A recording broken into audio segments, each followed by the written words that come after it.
What is up to the transparency? Damn. Boom. Come on in. Come on in. You don't want to miss this one. It's not going to be that long because it's a lot to digest, but an emerging motive on why the world would Jennifer Drake and Eldora Gatchell ever collude, conspire. Why would they ever conspire? Eldora Gatchell, Jennifer Drake, Eldora Gatchell and Brian, they're the ones that were like closer, you know? There'd have to be a pretty good reason that Eldora Gatchell, her brother, would ever be in a position where they are there at his office at the time of the crime. Well, let's look no further than, here we go. Eldora Gatchell was very interesting in Jennifer Drake's interviews with law enforcement, especially Idaho State Police. Jennifer Drake was asked a little bit about Eldora. And one of the things that always caught me, wow, that's a weird comment to make, was Jennifer Drake was asked if Eldora had any children. And Jennifer Drake's answer to that was, no, I don't know. She doesn't have any kids. Wait, what? Excuse me? Not only does Eldora Gatchell have kids, too, Eldora Gatchell has grandkids. Okay? Eldora Gatchell has grandkids. I thought the chick was Eldora's niece. Oh, there was a niece in town. Eldora's niece and daughter look very similar. At the time of Brian Drake's murder, Eldora's daughter, seen right here, was 31 at the time. Her husband, 32 at the time. He was in the oil drilling field.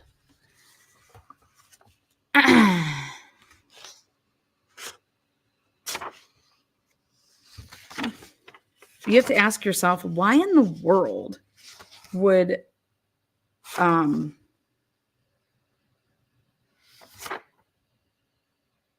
Gatchell be involved in Jennifer Drake's fuckerage? Ask yourself that. Okay? Ask yourself that. For example, I was able to show you guys in the last episode that Eldora Gatchell went to an appointment with her brother, and they were in suspect vehicle 1, which was a Honda Pilot, at 6:03. Then, shortly thereafter, just before Paul Jacobson is leaving in his truck, suspect vehicle 2 emerges, which is a two-tone Ford Explorer, old school edition, with the tan on the lower bottom, and it's like a darker blue.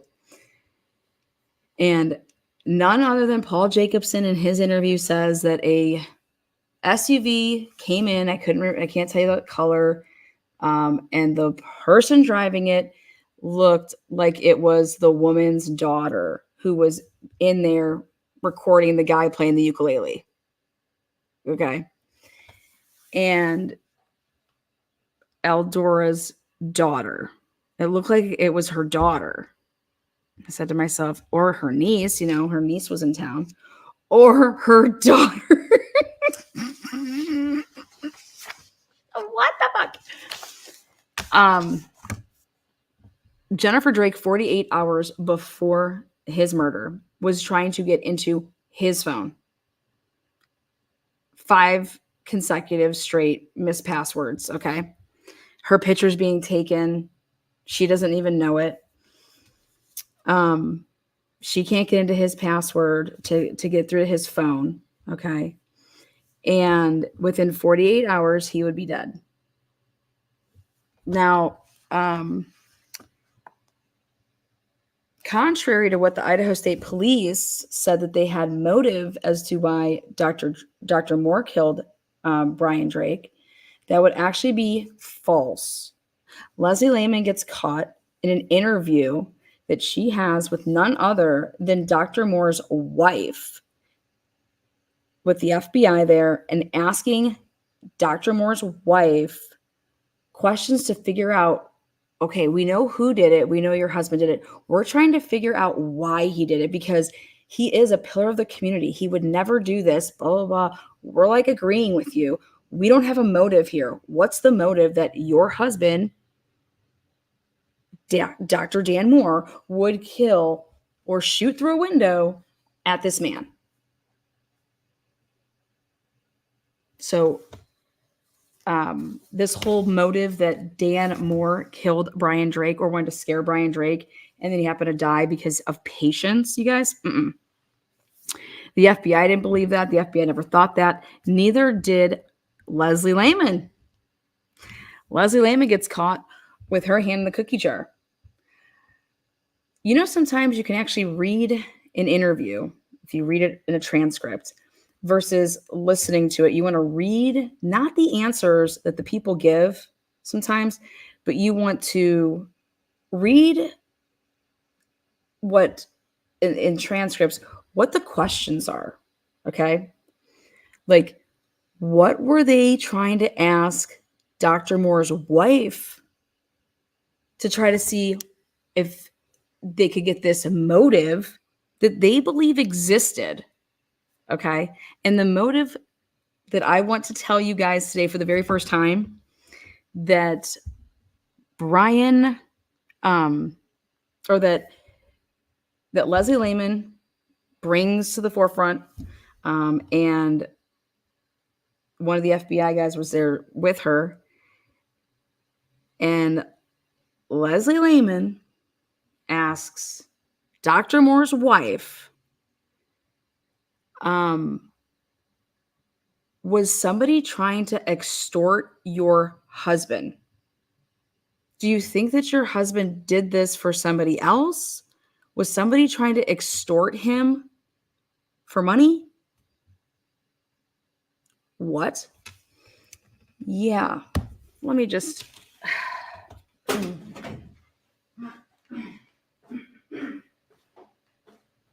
I wouldn't believe it if I didn't read it myself, guys.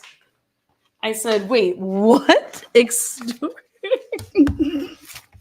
Wait, what? Can you say that again, Lana? Yeah, I will. We're looking for a motive here. We don't have one. Okay.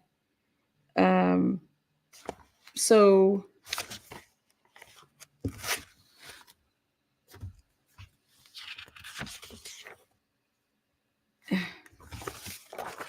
Leslie Lehman.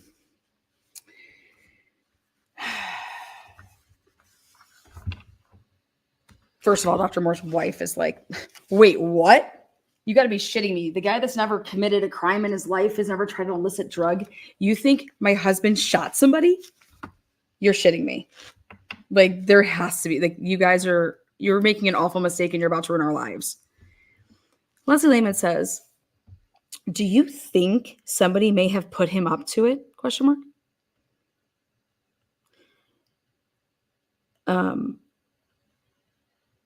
If there was somebody who is extorting him, would he tell you or would he keep that from you?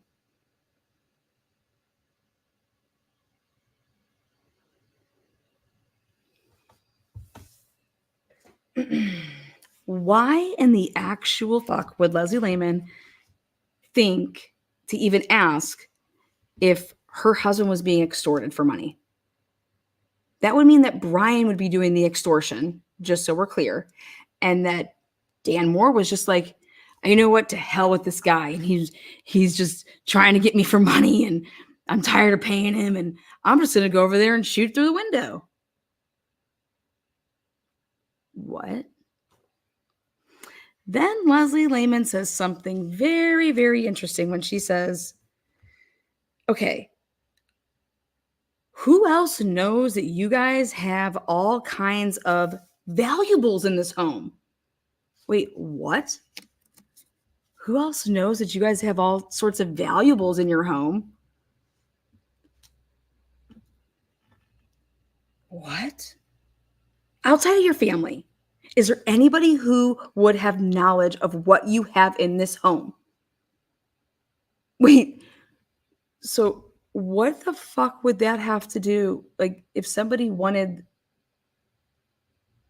what are you getting at there, Leslie? What I've been saying this whole time? A double payday?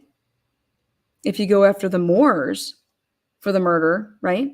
You're not only just going to cash in for that mill, right, that you're going to get from your life insurance policy, but you're going to go and do what?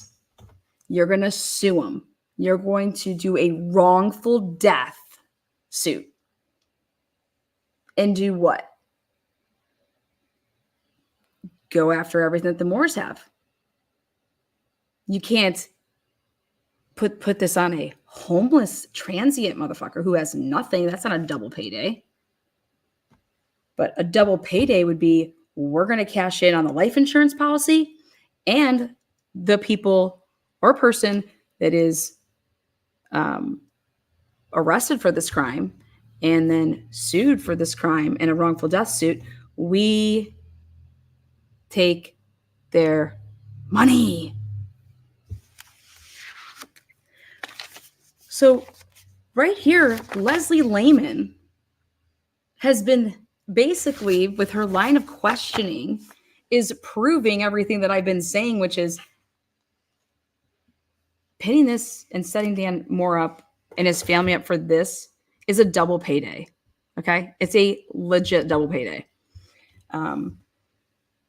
Why couldn't this go as an unsolved homicide? Well, I mean, it could, but the greed, the money, we're only going to be splitting a mill when we can split a lot more than that. So why would Leslie Lehman, Detective Leslie Lehman, think to ask Dr. Moore's wife if there was somebody who was extorting your husband? Would he tell you, or would he keep that from you? And there's only one person that could be doing the extorting. Okay? It would be the person that's killed.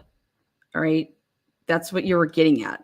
Or somebody in his orbit, okay, is trying to extort you. But then why would you go? That's the only reason why you would go and kill some, like, well, was Brian Drake extorting you? That's basically what she's asking. All right.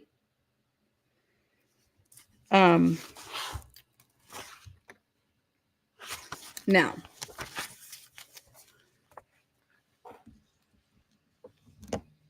in order to really find out who killed Brian Drake, you have to know the motive, okay, of why Brian Drake was killed.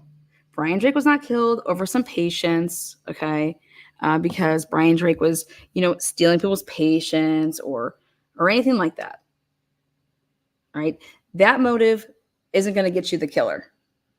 Right. But the correct motive on why Brian Drake was murdered, then that's going to get you the killer or killers.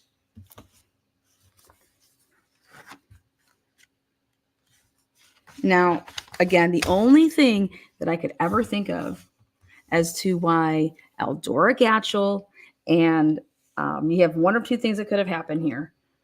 Eldora Gatchell and her brother and niece, they either A, had no idea what was happening and just happened to be there when Jennifer Drake and her goons go in there and do what they do. And then they look at Eldora and Caleb and say, well, you guys have an option here.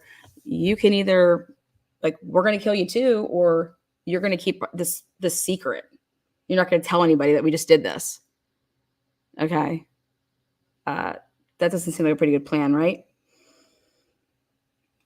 Or if the killing was, in fact, between 6:45 p.m.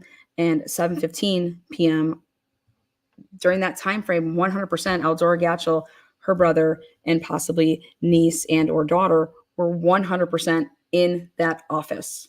And that would mean that they were there at the time of the crime. Okay? So then you have to ask yourselves, well, Lana, are you sure? I mean, wow. It's just like, I'm sure, and it's going to come out. Yes.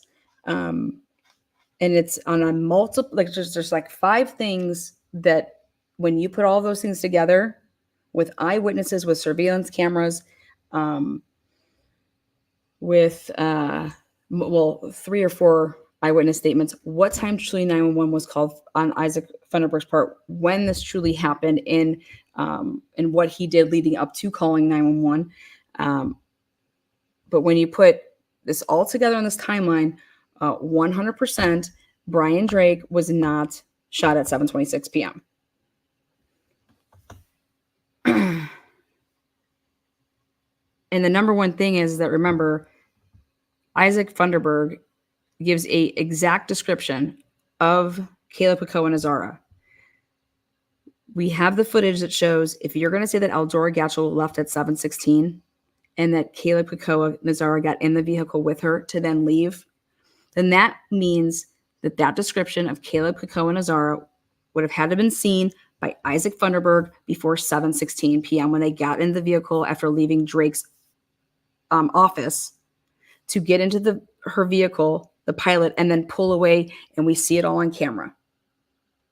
Okay, Isaac Funderburg cannot possibly say dark hoodie, dark pants, gray silverish vest, beanie, facial hair, and dark complected man. That's literally exactly Caleb Pico and Azara to a T. He is not able to say that after 7:16 because they are gone. You understand that?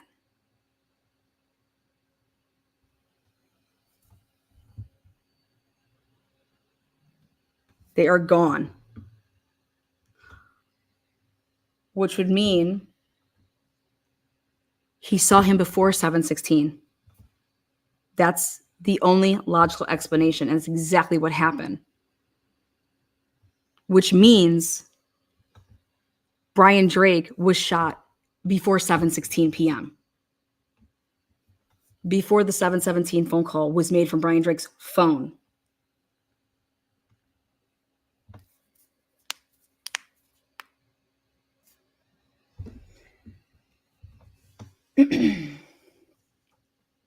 So then I pretty much went ahead and said, check. What would be Eldora's motive to ever do this with Jennifer Drake? Her motive. Why would she conspire to do this? And I reached out to Eldora about a year and a half ago, and she took a screenshot of my text messages and then accidentally sent them to myself, but she meant to send them to somebody else.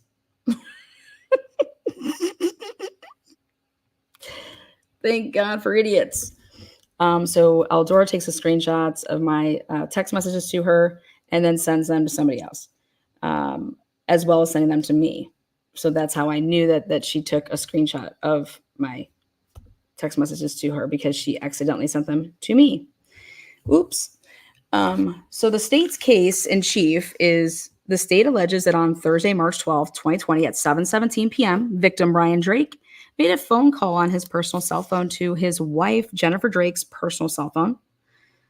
Phone records from both personal cell phones indicate that, yes, an outgoing and incoming call did begin and transpire at 7:17 p.m. between those two devices. The state alleges that Brian Drake made that phone call. My investigation strongly contradicts that being fact. So again, from his personal cell phone, just a minute after Brian's last patients, Eldora Gatchell and her brother Caleb Pico and Azara, had exited his office building in Bonners Ferry and pulled away from Drake's office building. The state alleges that Jennifer Drake and Brian Drake were on that 7:17 p.m. phone call, talking and communicating with each other for the duration of the call, which lasted from 7:17 p.m. to 7:26 p.m., with the exception to the final 15 seconds. The source of this is Brian and Jennifer Drake's personal cell phone records, Cellbrite reports, and the statements of Jennifer Drake in a March 16th interview with Idaho State Police.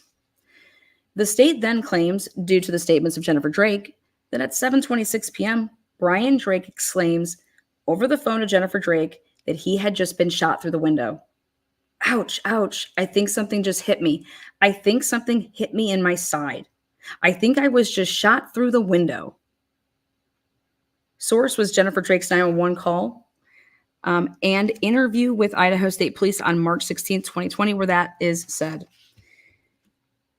The state then alleges that 15 seconds after Brian Drake utters that he was hit, that he had been shot through the window over the phone, that Jennifer Drake is then no longer able to communicate with her husband, Brian Drake, because he is rendered unconscious.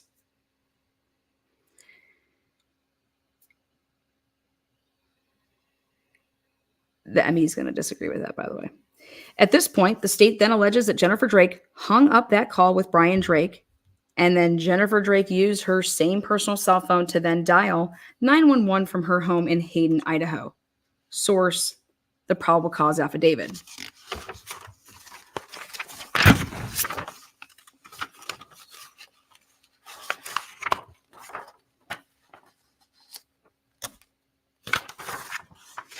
The probable cause affidavit for the arrest of Dr. Daniel Lee Moore, two highlighted points are number 5. Detective Michael Van Leuven proposed through his probable cause affidavit that Jennifer Drake's 911 call originated out of Hayden, Idaho, and so therefore was sent to Kootenai County Dispatch due to where her phone was located at the time of the call.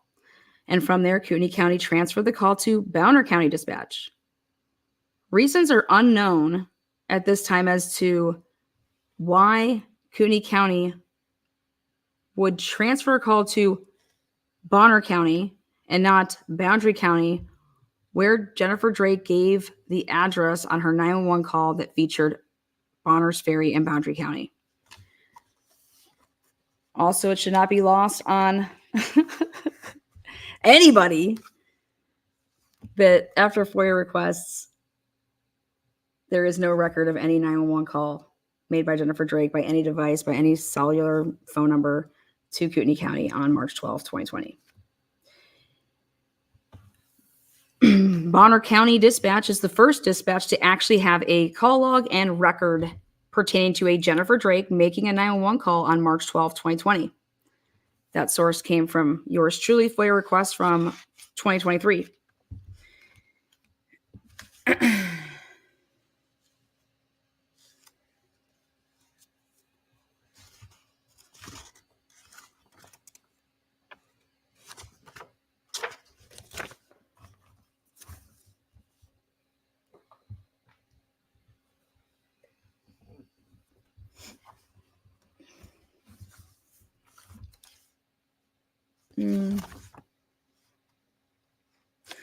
Jennifer Drake's encounters with law enforcement in her first 48 hours.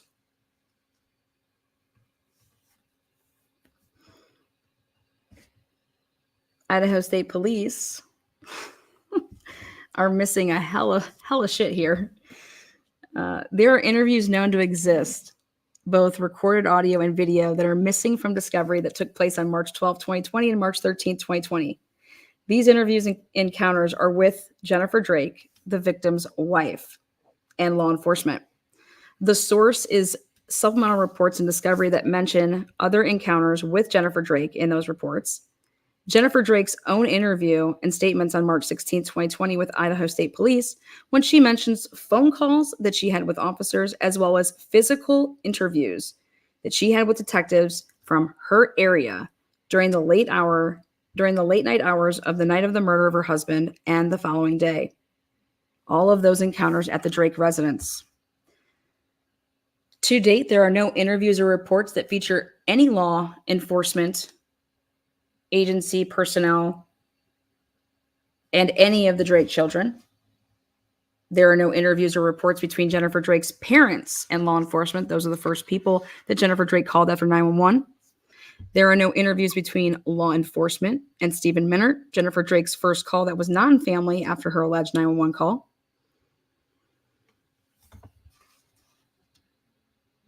Law enforcement and Amber Van Lang, Jennifer Drake's ride along to Bonner's Ferry before turning around. The main source that questions the timeline of events actually come from none other than Jennifer Drake.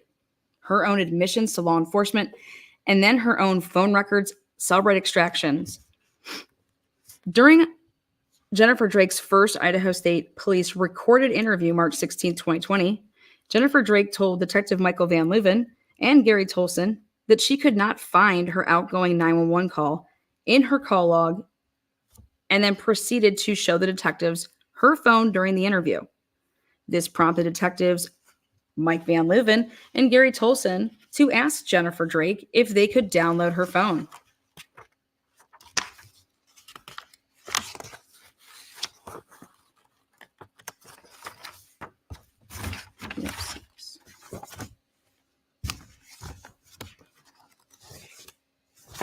Idaho State Police then performed a Cellbrite extraction on Jennifer Drake's personal cell phone on March 16th, 2020.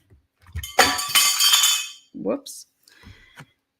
That would actually be whatever cell phone that would be in the possession of Jennifer Drake that she brought in to the station on March 16th, 2020. Again, the source for that is Jennifer Drake's Cellbrite extraction raw data and PDF files that were saved by Idaho State Police and put into discovery.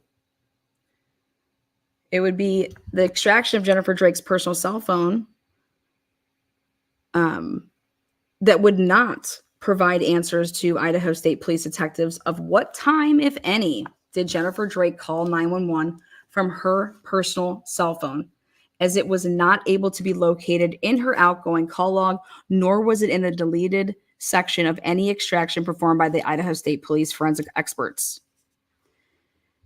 It is unclear what Idaho State Police expert was responsible for the extraction and future research through the data of all the phones in connection with this case. Detective Van Leuven mentions in one report that multiple Idaho State personnel went through the material extracted. However, no report supplements this statement. Jennifer Drake's phone records from Verizon are unknown to exist to this day, as none were provided in the Idaho State Police discovery data dump that was provided in September of 2020 to the defense. To date, the state is unable to provide factual documentation, yes, actual physical records, from Kootenai County Dispatch Center that support Detective Van Leuven's probable cause affidavit statements when he declares under the penalty of perjury that Jennifer Drake was at the Drake's family home in Hayden, Idaho, at the time of her husband's murder. At the time of Van Leuven authoring said PCA, he knew that records actually existed that disproved this statement, or at the very least, did not substantiate Van Leuven's claims as fact, when pertaining to the lat and long location of both Jennifer Drake's person and Jennifer Drake's personal cell phone at the time of the offense.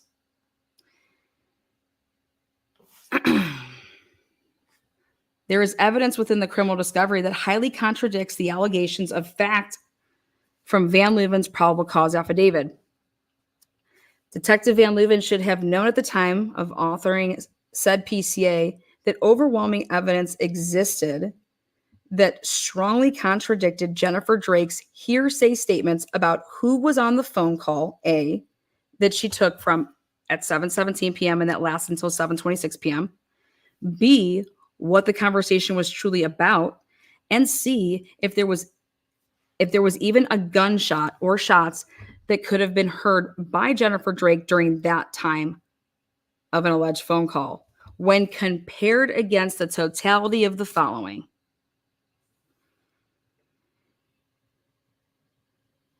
Witness Paul Jacobson's statements, patient of Dr. Drake. Surveillance cameras that show Paul Jacobson's truck leaving on the Columbia Bank cameras at a specific time. Eldora's witness statements made in her interview. Eldora's pilot SUV on 2 different camera surveillance from Columbia Bank, timestamped.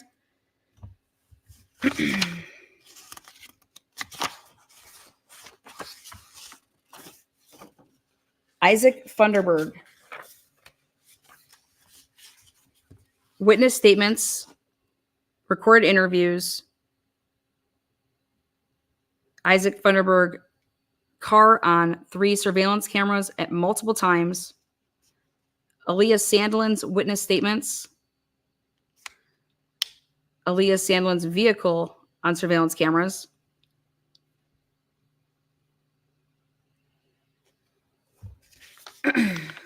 Paul Jacobson's main point of emphasis in his report is that when he was leaving at 6:15 p.m. and getting into his truck, he noticed an SUV pulling into the parking lot, and the person that was driving looked like it was the daughter of Eldora Gatchell. He also told detectives that the other SUV was already in the parking lot, so it wasn't just that same pilot. Points of emphasis with Isaac Funderburg's statements. The description of the alleged suspect was not that of a white male.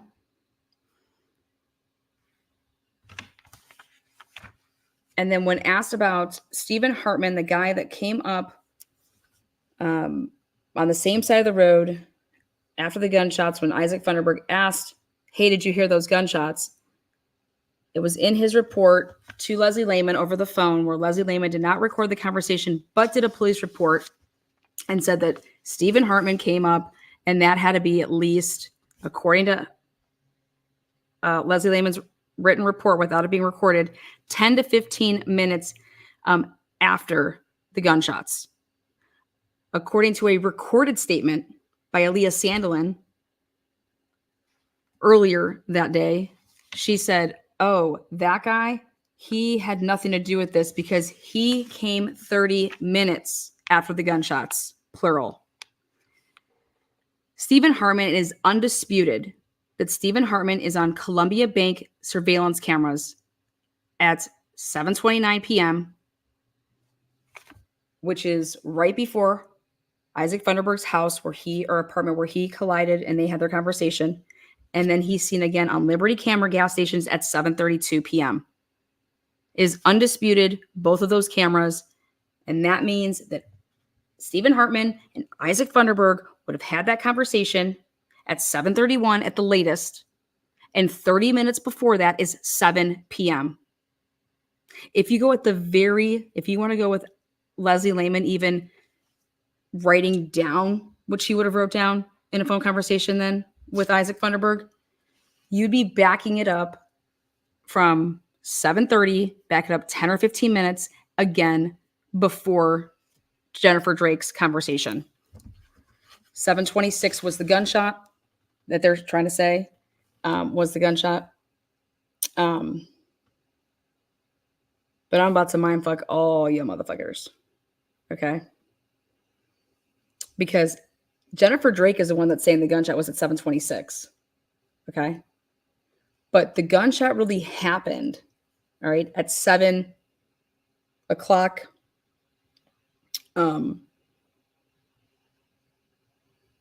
So is it at all possible that one of the times that they would have actually seen Hartman walking would have been the first time? But regardless.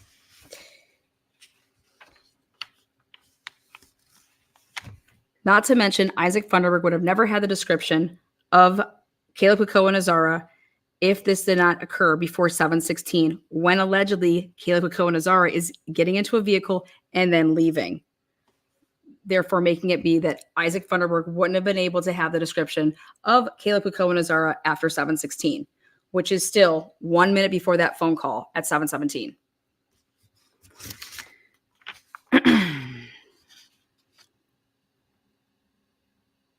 These are independent statements, not made with anybody, for anybody, and can be all substantiated with surveillance cameras in the area.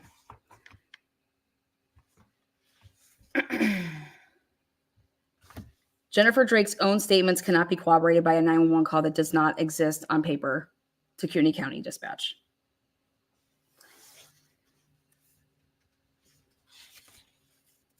My first order of business with this case was locating the 911 call made by Jennifer Drake, providing receipts of the time of the call and where the call originated with the latitude and longitude coordinates. I did a public request for all 911 calls made on March 12, 2020 to all 3 counties involved, Bonner, Boundary, Cooney County. These specific FOIA requests and their results will prove to be very problematic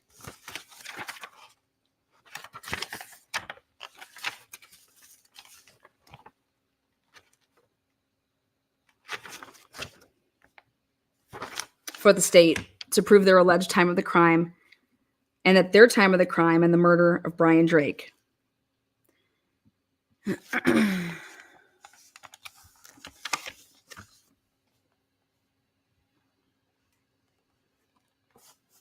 The state determined that Brian Drake was a traveling chiropractor who had office spaces in Hayden, Sandpoint, and Bonners Ferry. Based off of Brian Drake's patient logs and schedule binder and interviews with patients' wife, Jennifer Drake, the state then determined that on Mondays and Thursdays, Brian Drake would conduct normal business hours from 8 a.m. until 6 or 6:30 p.m. from his Bonners Ferry office, after leaving his home in Hayden on those days between 6 and 6:30 a.m. The state believed that on Mondays and Thursdays, Brian Drake would stay in Bonners Ferry for the evening for an overnight, where he utilized his office couch that pulled out to a bed. However, no blankets, pillows, or sheets were present in any of the crime scene photos. Brian's couch that pulled out to a bed was located in one of the 2 rooms that made up Brian Drake's office space. The first room that patients would enter from the door of Brian Drake's office suite was his patient waiting room. This room is where his couch was located. The state determined through interviews of patients and record logs that Brian would see patients in Sandpoint on Tuesdays and Friday mornings after leaving his Bonner Ferry office.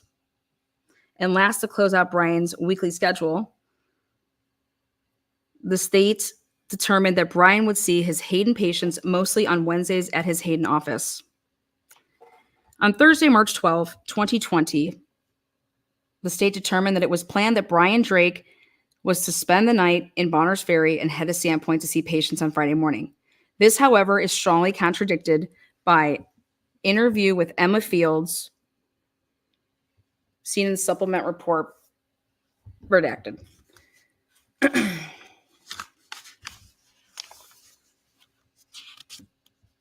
Emma Fields can be heard saying that she talked to Jennifer Drake, and in that conversation, she alluded to the fact that Jennifer said that Brian said he was leaving and he would see her in a few. Woo, gifted memberships, look out. The earlier years and family of Brian Drake.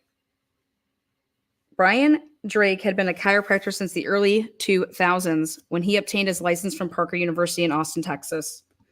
The Drakes lived in Austin from 2000 to 2012. All of the Drakes' children were born in Austin. The Drakes have 4 children. All of the children at the time of the murder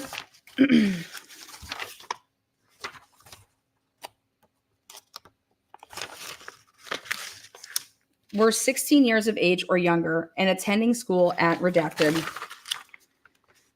This information came personally from Jennifer Drake. One child, eldest, Brenner Drake, did have his license and a vehicle. This child's alibi nor whereabouts were ever determined during the investigation of the Idaho State Police.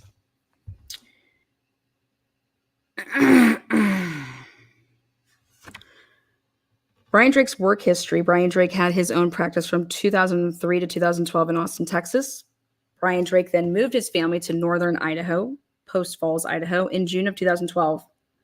Brian began working for a gentleman named Scott Crawford when he moved to Post Falls.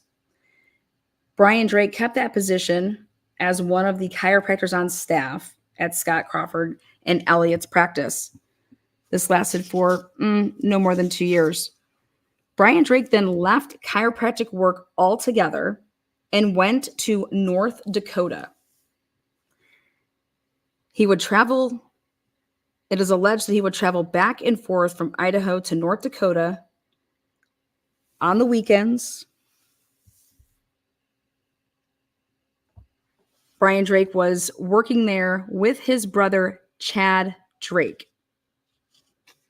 It should be noted that Eldora Gatchell's daughter's husband spent some time in North Dakota drilling.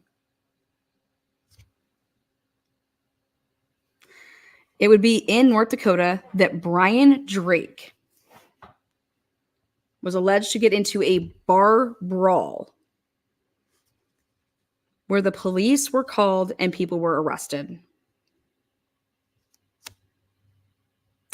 That information did not seem to motivate the Idaho State Police to look into any further connections with that fight, or if that's truly what happened.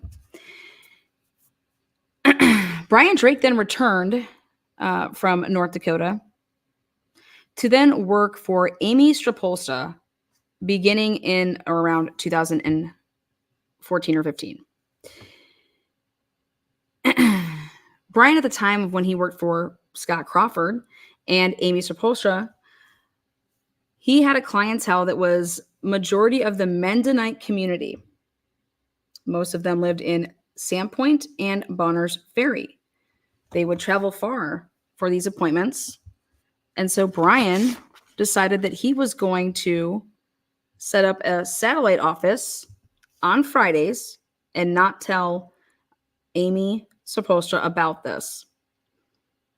Whereas he would then see patients in Bonners Ferry, taking the business away from Amy, and he would then pocket all the money for those appointments versus just whatever he was getting for his cuts and things like that. Idaho State Police was not alarmed that Jennifer Drake seemed to be involved in every single business meeting that Brian Drake conducted. In fact, it would be Jennifer Drake speaking and being the one angry if and when Brian kept losing positions.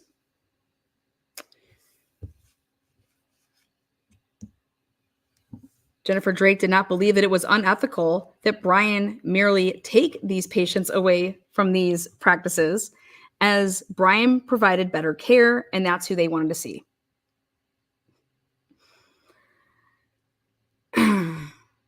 The motive in Brian Drake's murder stemmed from one person and one person only, Jennifer Drake.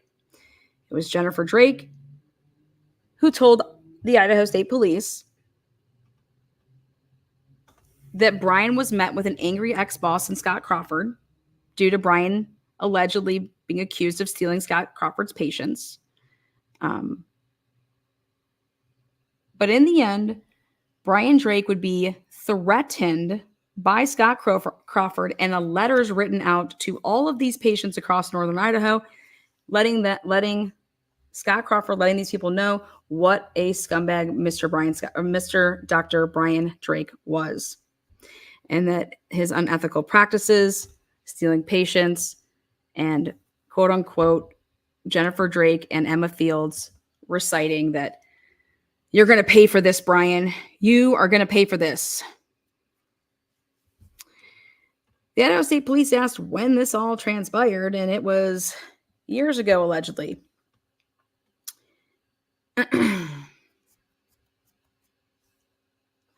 Brian Drake then just decided to go on his own. And so Brian Drake began his business yet again like Austin, but this time it was just a cash or check only business from 2016 to 2018. In 2018, when he then began taking credit cards or debit cards through a Pay Anywhere app. Brian Drake did all of his paperwork via handwritten notes with the business. He used no electronics except for his cell phone to text with his patients, and they were to set up appointments via text. Brian Drake did not work with any insurance companies unless it was part of a super billing. Brian Drake's records were all, again, done by hand, i.e. patient charts and his weekly schedule. Brian kept track of how patients paid based on a numerical $ sign with a circle around it if they paid and if they still owed the dollar sign was not circled. He also then used patients' care cards to put dots on select lines if patients were to pay in advance or in a bundle, which was buy 5, get the 6th one free. Brian Drake would then deposit cash and checks into his business checking account. This was reminded of him daily to do by wife Jennifer Drake, as money was always low. At the same time, checks were being deposited that were wrote by patients, and those were being deposited as well. Brian Drake's Pay Anywhere Now feature app to take cards was never thoroughly examined by the Idaho State Police. No records were obtained to see how long deposits would take to first clear for the Drakes to be able to use, or any statements associated with the monthly statements to see how much money A was in cards versus cash, and to then check those payments in totality against the match up handwritten daily schedule logs to see if the deposits matched the clientele. The Idaho State Police simply asked Jennifer Drake to print off some bank statements and bring them in. There was no search warrants ever served at the Drake residence. The Idaho State Police interviewed Brian Drake's, again, patients, wife, family, coworkers, friends, and a church pastor. But a few very important interviews would never surface through this investigation, and that would be the wife's alibi witness.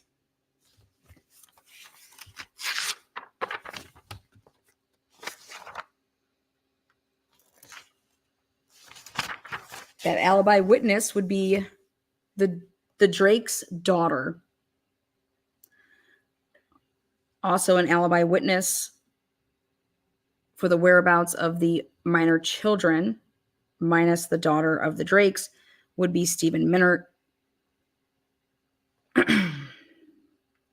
Other interviews that seem to have escaped the Idaho State Police: Amber Van Ling, Brian's landlord at Bonners Ferry, the Far North coffee shop owner and workers, and like I said, Jennifer Drake's parents and other siblings.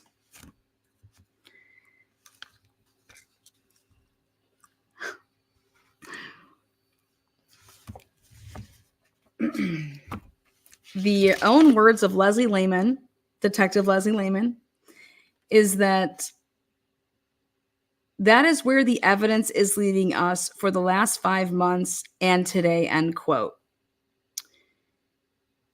He confessed to it. We're still trying to get to the bottom of the motive.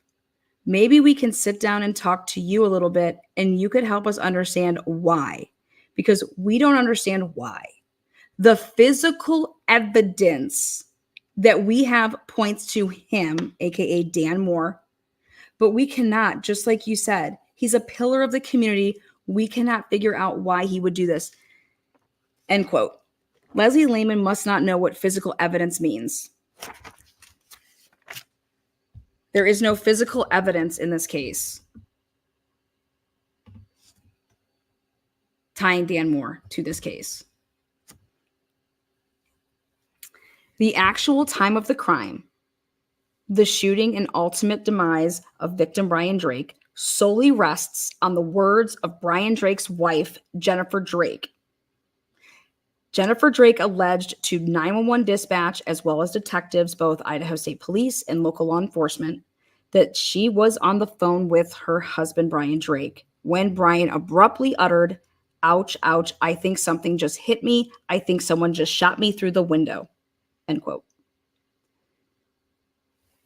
It would be Eldora's own words in her interview where she states, "Oh, yes, I thought it was odd. Brian had the blinds drawn and it was open, and he normally has the blinds closed.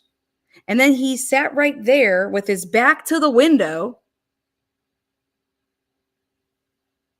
when he was talking to his wife when she called at 6:43, end quote.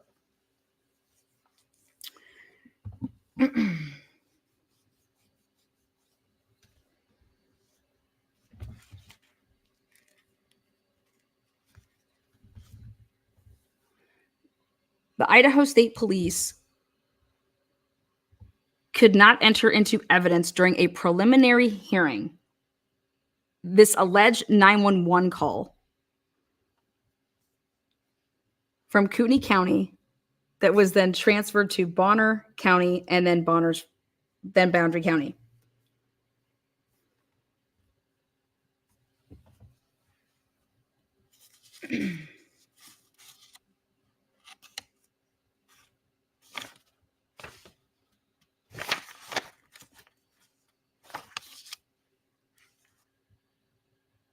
It is not lost on Leslie Lehman that the motive is lacking, with Dan Moore being the suspect.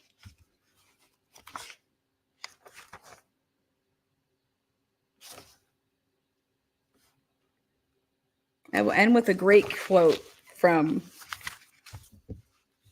the good doctor's wife here. Dr. Moore's wife says, "I'm not a conspiracy theorist, but should I be talking to you guys or should I have an attorney?" End quote.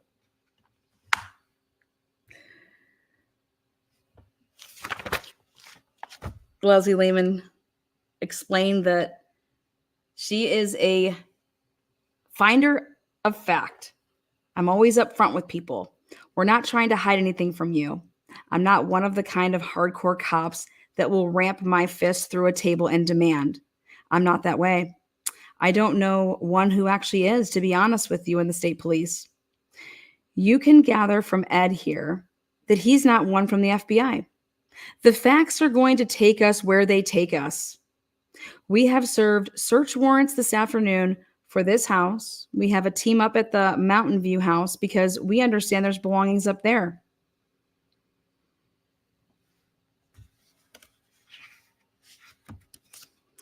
Understand, we're not here to point the question of who did it. We know that. He's already admitted to it. We're just trying to fill in the gaps on why. End quote. From the FBI.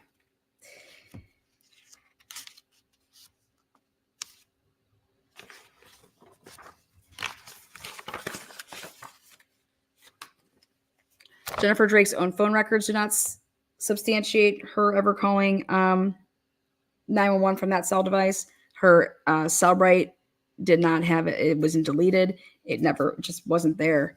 And then it should be known that Brian Drake got a new Sprint number in 2019, February, a year before the murder.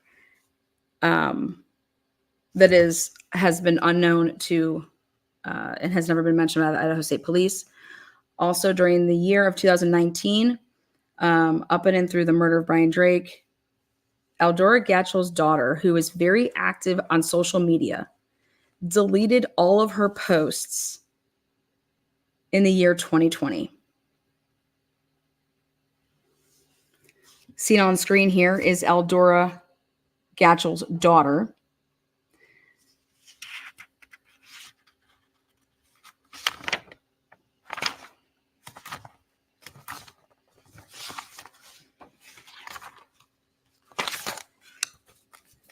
What would ever cause Eldora Gatchell and Jennifer Drake to ever work together and conspire to kill Brian Drake?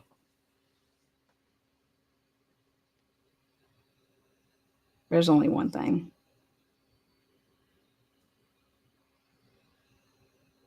We know 48 hours before the murder, Jennifer Drake was trying to get into Brian Drake's phone. She couldn't. She told Idaho State Police when she was interviewed that Brian's phone doesn't have a password on it. And they're like, yeah, no, we know that. There wasn't one on there. Brian Drake's phone did not have a password on it. But yet 48 hours before, his devices did have passwords.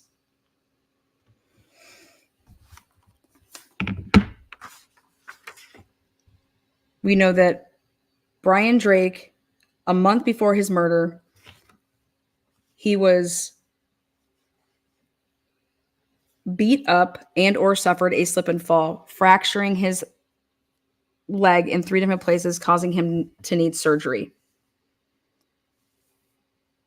One can call it a slip and fall, but I don't think you can after Brian Drake was murdered just a month afterwards. Jennifer Drake called after Brian Drake was murdered 13 times. And the first call to the life insurance company made before her husband's body was off the ground in his office. Jennifer Drake took pictures of the blood on the floor in her husband's office and had her dad get on his hands and knees so that they could measure how big the blood spots were compared to a handprint. Jennifer Drake was around on 314, the area, taking pictures of where surveillance cameras were located. Jennifer Drake was seen screenshotting her husband's Life 360 app. And when asked by Idaho State Police when the last time she looked at the Life 360 app, she said she couldn't recall, and no, it wasn't after he was killed, that she never looked at it. The screenshot proving that she took on 313, 2 of them, showing how his phone's moving.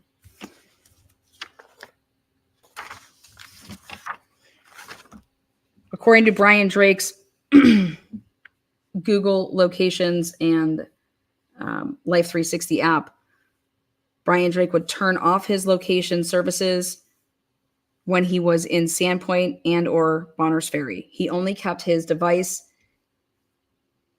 featuring location services when he was in Hayden, in the locations surrounding their house.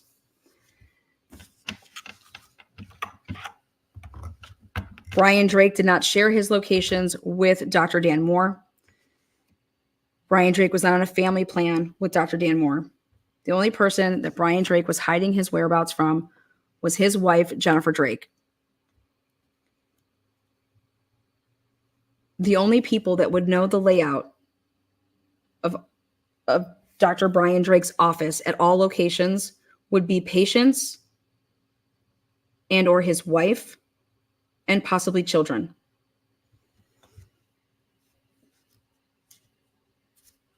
Dr. Dan Moore would not know the layout of Brian Drake's office to think that he could shoot through a window and hit Brian Drake.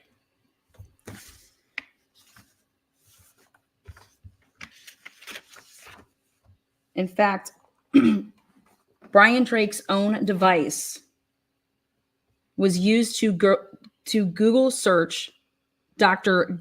Dan Moore in 2016. That is the only evidence of any victim or suspect known interaction, and that would be the Google search performed on Brian Drake's device in 2016.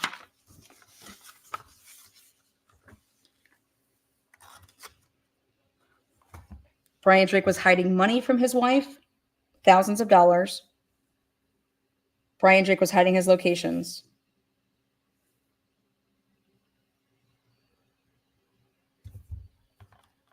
Brian Drake fills out new patient forms for each and every new patient is required. Brian Drake had never seen Caleb Kakoa Nazara before, and if he was treating, even for the very first time, Caleb Kakoa Nazara, he would have had a new patient form filled out, his name in the book, and because Brian is a tightwad, he would have most certainly collected payment from Caleb, Coco, and Azara. It is unclear to this day if money was collected and in what form from Eldora Gatchell and or Caleb, Coco, and Azara for their last appointment.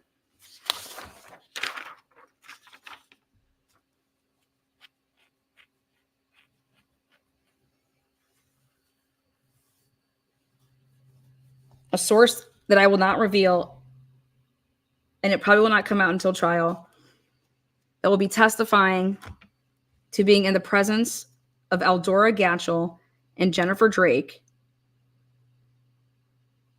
prior to when they both told law enforcement that they saw each other, will emerge at the civil trial. Jennifer Drake told law enforcement that she didn't even think Eldora Gatchell came to the funeral. However, Eldora Gatchell and her family were present on the Sunday after the murder of her husband on that Thursday in the home of Jennifer and Brian Drake. A ukulele was played again, and there had to be 10 to 15 witnesses.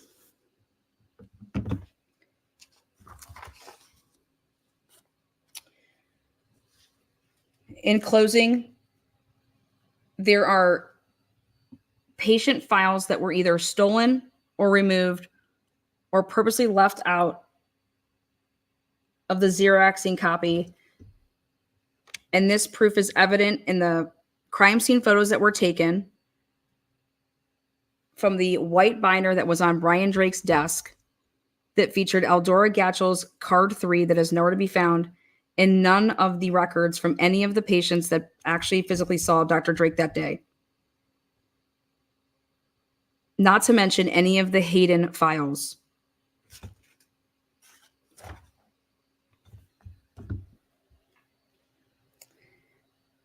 Jennifer Drake received $1 million within 3 weeks of her husband's murder. Jennifer Drake made 13 phone calls to the life insurance people. They were outlined and what those calls consisted of. Jennifer Drake contacted Gary Tolson and Mike Van Leuven on more than 8 occasions to get them to tell life insurance that she was not a person of interest and that she was cooperating with law enforcement so that she could get her insurance, so that she could get her $1 million check. Jennifer Drake was also the recipient of a over $50,000 GoFundMe. And after the preliminary hearing of Dr. Moore's in October, did Jennifer Drake file within a month? This is after the preliminary hearing. She filed her wrongful death suit less than a month after the preliminary hearing. Had a lawyer.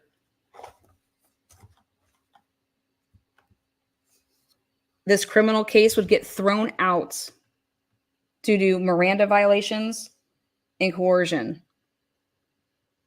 This would make it all the way up to the Supreme Court. It is one of the cases, if you go to the Idaho cases of interest page, as well as if you Google Dr. Daniel Lee Moore, Brian Drake, it'll come up, and it's one of the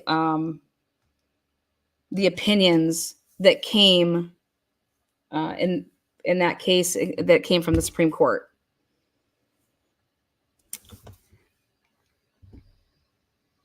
If this case was ever to be retried, or I shouldn't say retried because it was never tried, charges refiled, Dan Moore's false confession could never be used.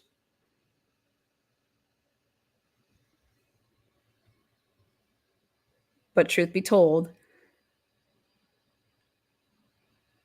I am sending a 68-page report to the prosecuting office of Kootenai County, Boundary County, Bonner County, the Attorney General's office in Idaho, the FBI Special Task Force, and the Idaho State Police, directing them a yellow brick road on your what, where, how, why, when. The criminal discovery that they even tried to minimize and keep Brady out. There's Brady violations left and right.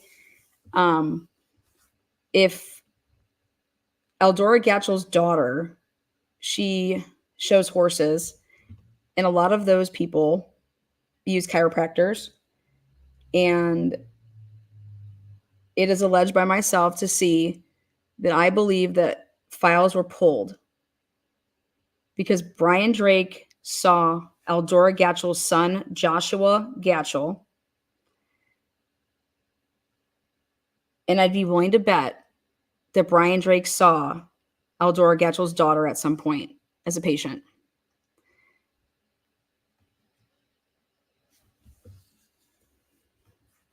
It is my opinion, in my opinion only,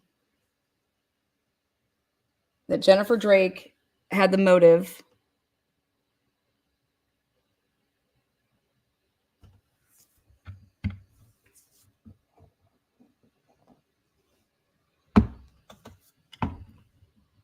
over anybody else in this entire world to take out her husband. Brian Drake was not a threat to anybody in terms of a competitor. Brian Drake was his own worst enemy. Brian Drake canceled appointments left and right. Just call any of his patients to the stand and they will tell you that. Brian Drake was always running late. Brian Drake was always bad with money. Brian Drake's brother, Chad Drake's business is worth right around $15 to $20 million.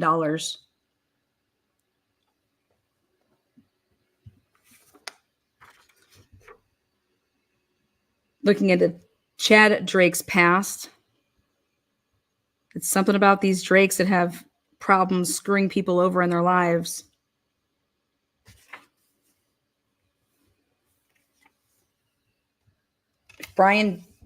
If Brian owed a drug debt or whatever, Brian had the means to get a hold of a ton of money to pay whatever. Nobody would need to take out Brian Drake for that. Brian Drake was not killed because of money. Brian Drake was not killed because of drugs.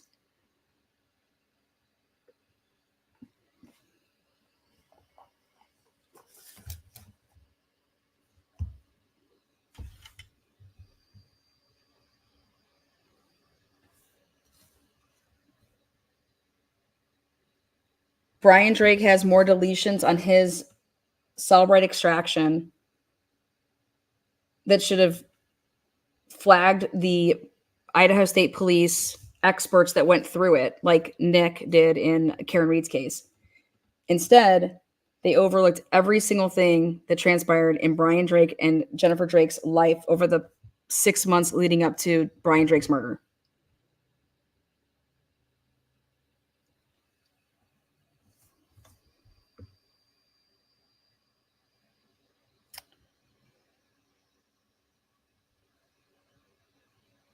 The eyewitness says that it was a dark-skinned, black pants, black hoodie, gray vest, facial hair guy running along the side and then towards the glass shop. He did not see a white male, an older white male. And he'll be testifying to that. He'll be also testifying to the fact that he was on his feet before he ever got in his car to go look and chase down that person. The Idaho State Police never took Isaac Funderburg or Elias Sandelin's devices to be extracted.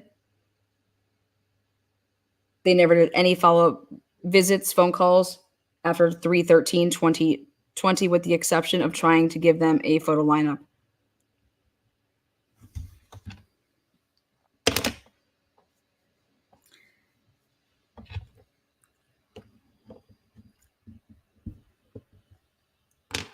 I don't give a fuck what truck is on any camera driving around in circles or doing whatever the fuck you say it's doing from 7:14 p.m. until 7. Brian Drake was already shot dead. So the PowerPoint presentation that the state put together it's useless. It's useless.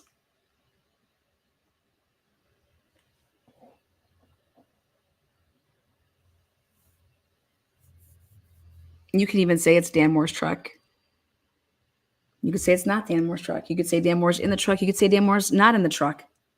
When you say that it's useless, it's because the shots had already happened. The shooting already occurred. All that makes it look like is exactly what it is, and that'd be a setup. That'd be your frame job.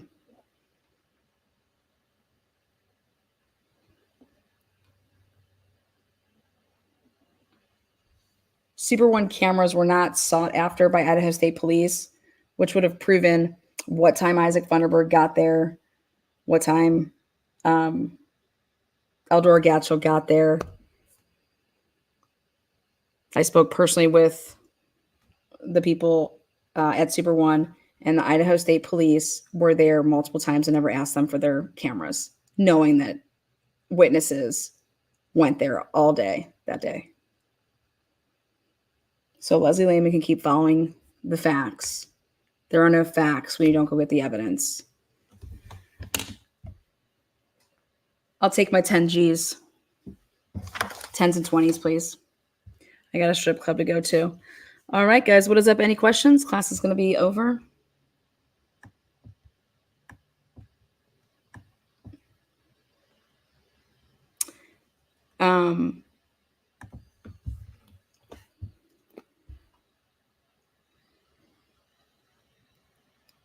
We need to have people show up for the Moors when this trial starts, like how Jennifer Drake or like how Karen Reed had. I'm trying to rally some people that live in the area. We're going to be tailgating with. First of all, I want to bring you as much coverage as I can for the whole trial that kicks off in January. I don't even know if there's going to be a trial. Okay. I'm hoping that there's handcuffs coming out soon here. How old was the daughter? 31. 31.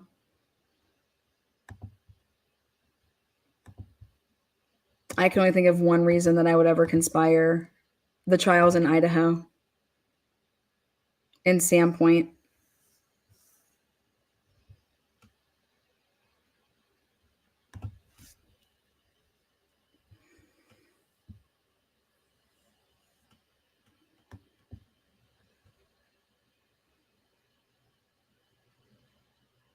I believe that my research will be taken seriously.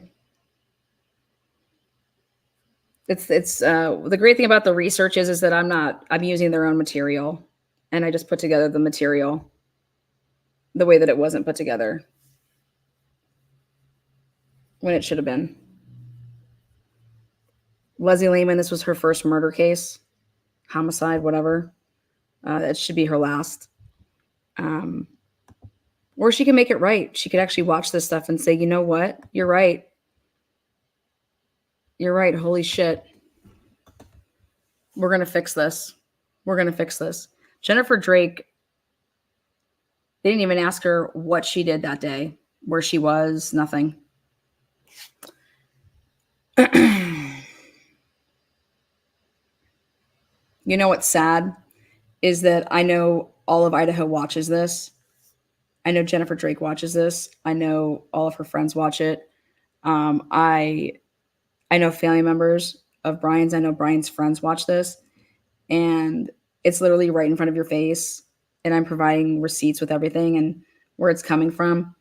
And there's people that are connected with that church, Heart of the City. There's people connected in their little circle of friends. And they know the truth. And so if you're all godly and you care and you're just like such holy rollers and Christians and all that shit, I don't think that Brian Drake deserved to be ambushed, murdered, set up. Like this was a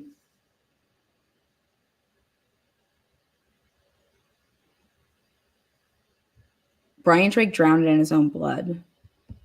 He was aspirating.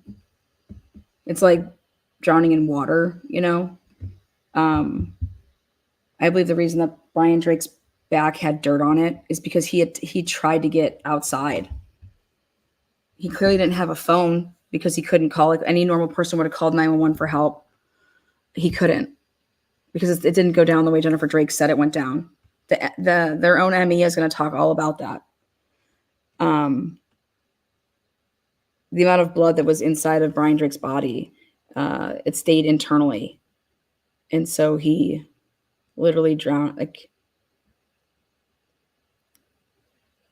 And I'm going to hold back a few nuggets, but Jen says, I live in Sandpoint. I will tailgate with you. Perfect. I think we're forming a nice little bunch. But we're going to have the grill going, kegs and eggs.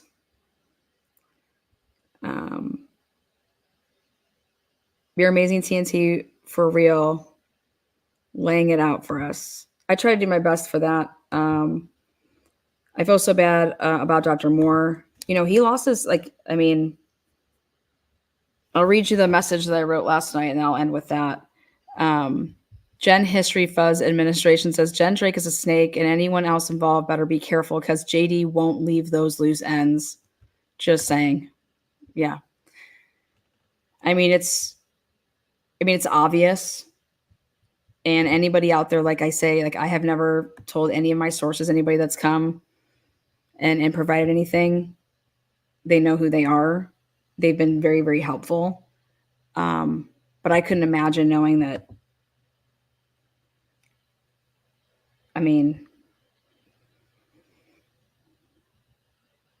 Jennifer Drake's a liar. And so there may be even a chance that if Jennifer Drake conspired with somebody, that she told lies in order to rile up motherfuckers. Okay? Like you guys saw her video. She's absolutely unhinged. She's a liar.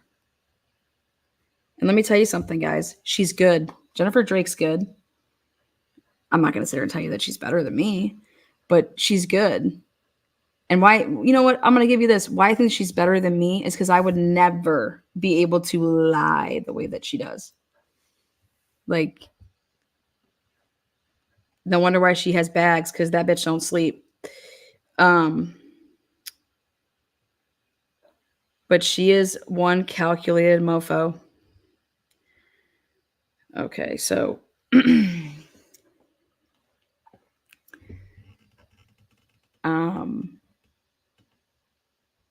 yeah, so I'm having shirts made. So even if you guys can't go, you guys can help by gonna have shirts made so you guys can order them, you can buy them. And I'm gonna put some of my funny sayings on them just because I have to. I am gonna pull my first JLR and ask, Jen, why'd you do it, Jen?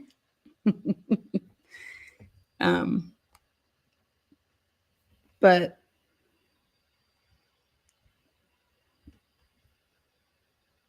you know, Dr. Moore just wants to like still help people and crack backs and do you think that you're going to go to this town's talking about, oh, Dan Moore's a murderer? You think you're going to go see a chiropractor and somebody that uses their hands on you and you're going to be like, yeah, you can crack my back. You can work on my back. Like, I'm not the hands of a murderer. You know, like that's like a field that like you kind of, you know. So this is a huge civil case that if the jury doesn't see it, I'll tell you how I feel based on the way the information is presented. But yeah, if you leave the time of the crime at 7:26, sure, that white vehicle is circling around right before that, but and it will look, but no, ain't nobody got shot at 7:26.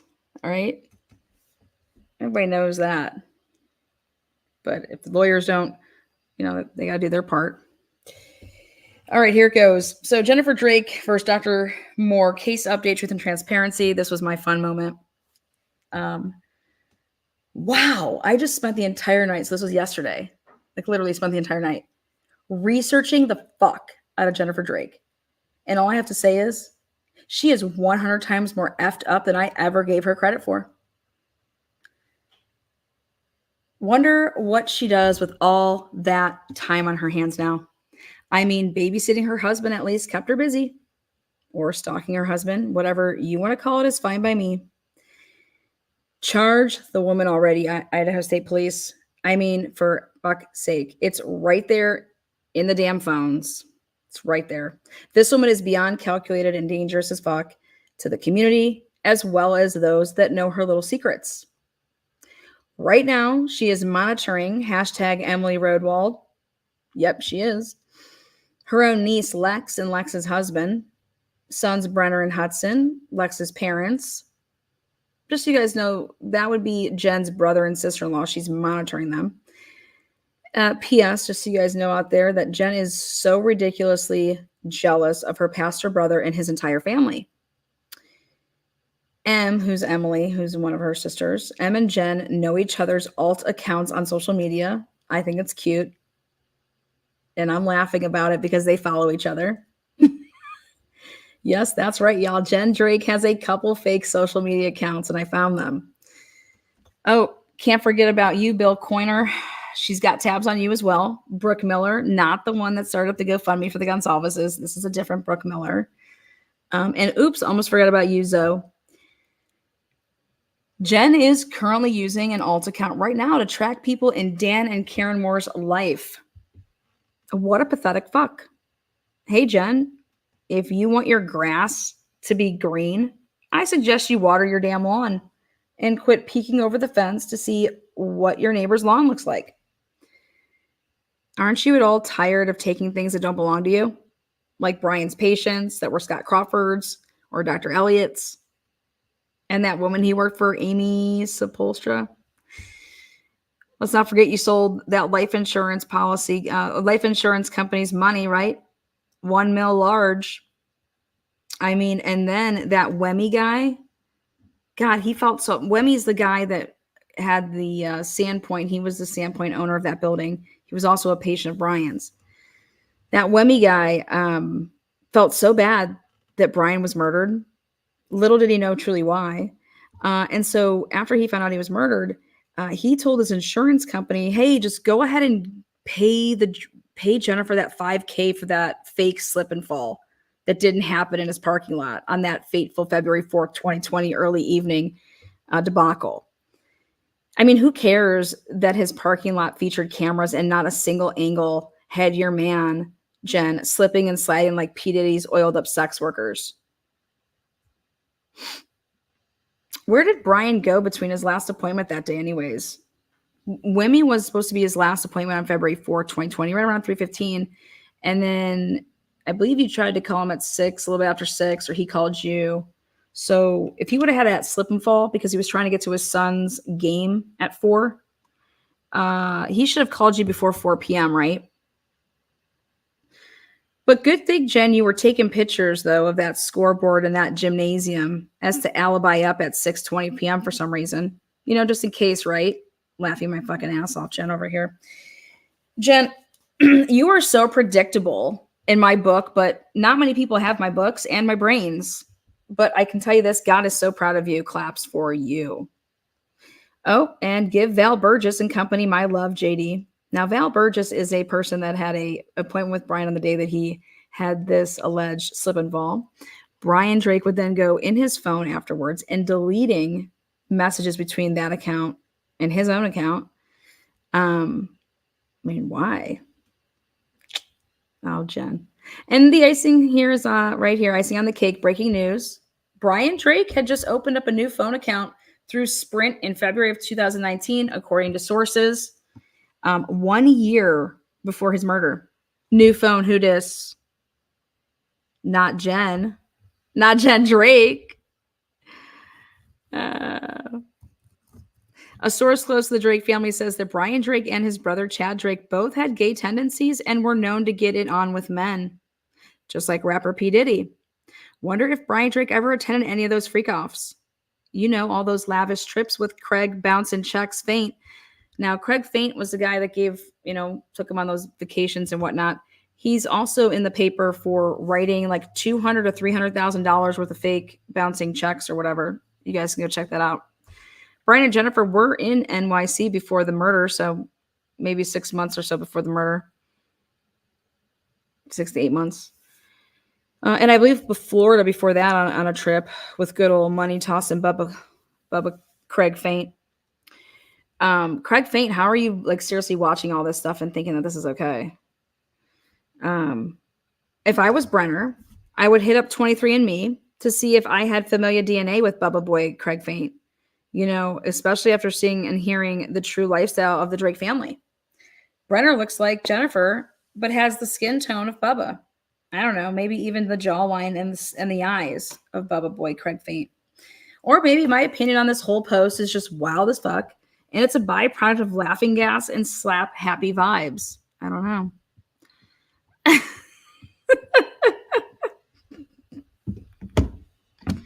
Allegedly, Lana. All right. You guys, we have Satan coming through the floorboards, okay? Now, go do your homework. Go to your homework. And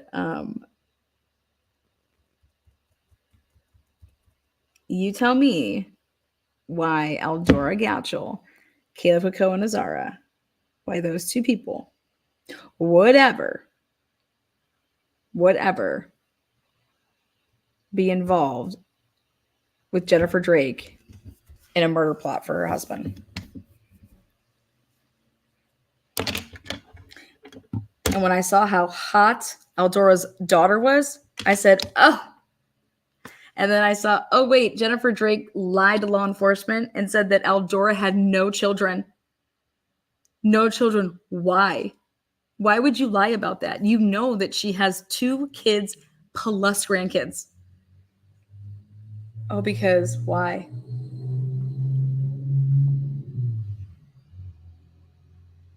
Why?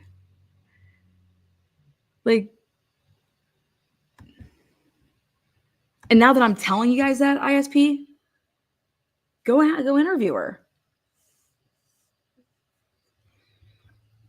Unbelievable.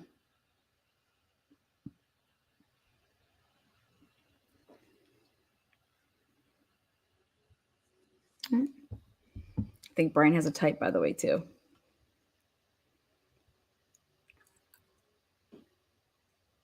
All right. Everybody go check your floorboards, okay? We'll see you back here soon. Thank you so much. Have a good night. I'm curious. Put a 1 in chat if you think Jennifer Drake will ever see a prison cell. Put a 1 in chat. And then put a 2 in chat if you think that, nope, she's gonna skate it. You know, do you think that Jennifer Drake is going to do any time? My floorboard's got nothing but love, baby. Oh, Joanne says 1. Glitch says 1. Truth Seeker says nope. She is not going to do any time. Mouse says nope. She's going to. Ooh. Justin says 2. L. Smith 1. 2 because of ISP. Well, I wouldn't want to pay a huge lawsuit because now Dr. Moore can go sue the police. You think that Jen Drake's the singing like a canary type? You think that she had a plan in case she was to ever get caught? You do realize that I would have never, like, if I don't ever come around this case, you know how many people contacted me and said, holy crap, like you opened up our eyes to something that never in a million thousand years we would have seen.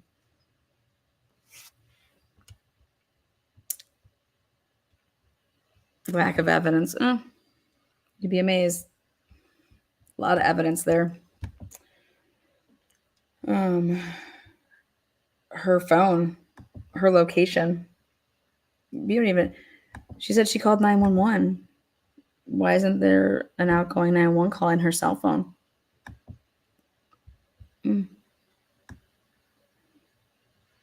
Isaac Funderburg ruined the parade when he called 911. Look at all these Jennifer fans.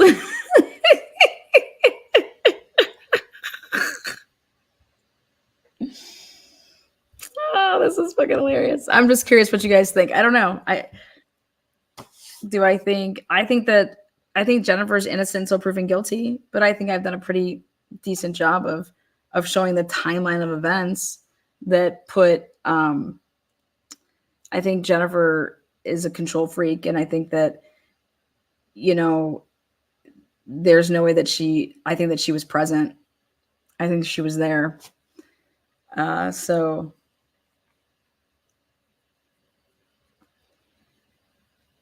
I think she put a I didn't tell you guys this. Right before the murder, I don't know if it was like that day or a couple days beforehand, she was calling to get her dog chipped, like so you can get a chip put in, where your dog's at or like whatever. And I think that she put her phone, there's a chance that she put her phone on her dog, like in like, like if it was like a harness, to have the dog, when the dog's like walking around, it's got the phone moving and stuff like that. So we're looking into something right now. But she's a wild one. When I say wild, I mean she's a thinker. She literally thought about this for a long time.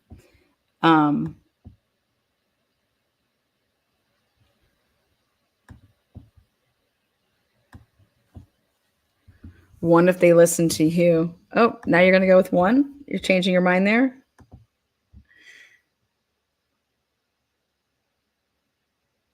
She's a Taka. She's a Taka. Which one of these names do you think is Jen's alt account in here?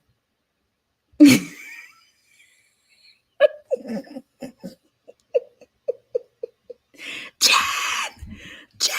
What is with Jen's? You're damn right. She isn't named Jen for nothing. She's a snitch if caught. She's a snitch.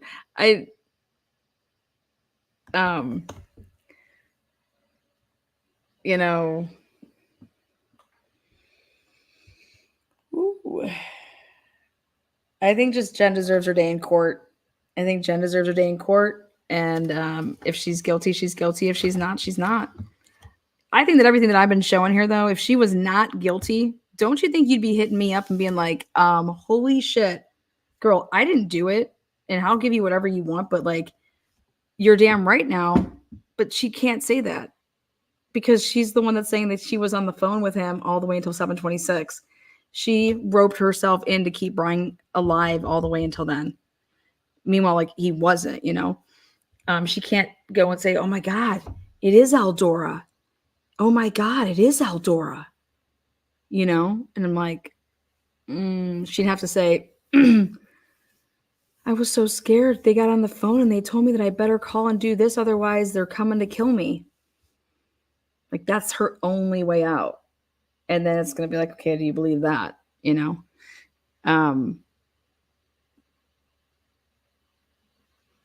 But I looked at every which way and I'm just like, God, wow. Like Jen's 100% involved all the way down to the core because she's keeping him by her saying that I was on the phone with him from 7:17 to 7:26. Then he says, oh my God, I've been shot through the window. Ouch, ouch, ouch. And then just, oh my God, all of a sudden phone goes black. But she doesn't hear the gunshot. She doesn't hear the glass break through the window.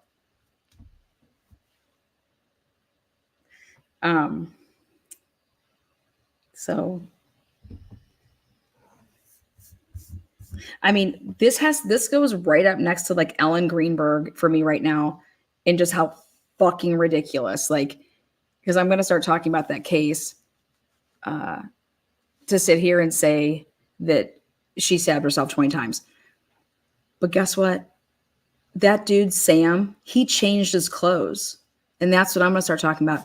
He changed his clothes. He had shorts on when he got into that elevator and went up.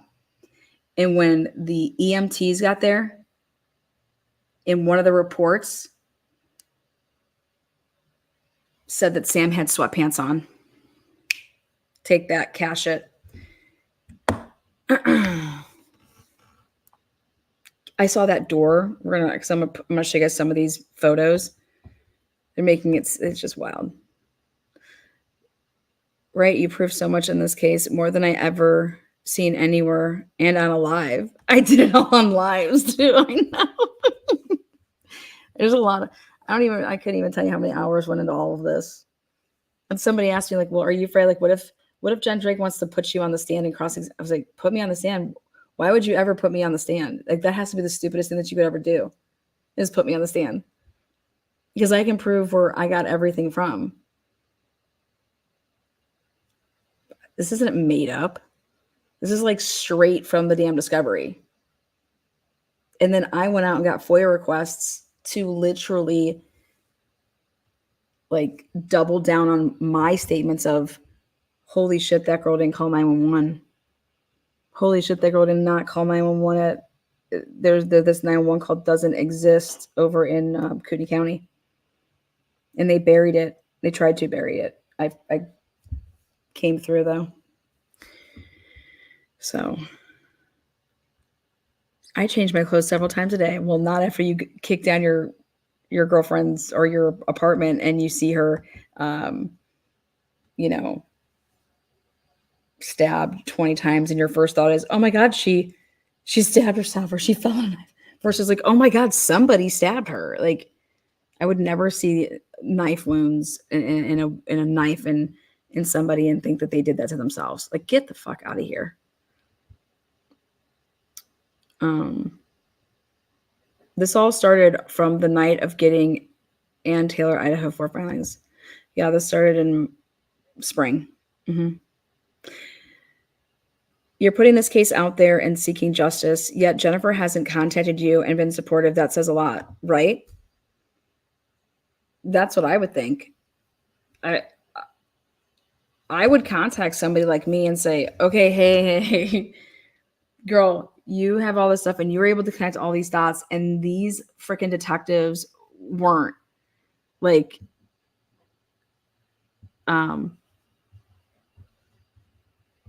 I know this looks bad, and you're saying that I kept my husband alive until 7/26, but Jen, maybe there's an explanation for it. And if there is, then I'm telling you, I'm the only person that could probably get you out of it.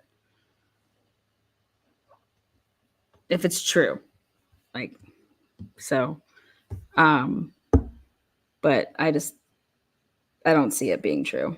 I see, I caught the lies and all the narratives that these people that all these witnesses are saying when they're being interviewed. The information that they got was from Jen. So it's just really, but yeah, if there'd be a person that they could probably save you, Jen, it'd be me. But I don't think that you're innocent. I think that you had motive. I caught you going through his phone. I think that the police knew that was there. And it just blows my mind that they were willing to do that for you. Look the other way and frame or help frame an innocent man. Somebody that was like really good to the community.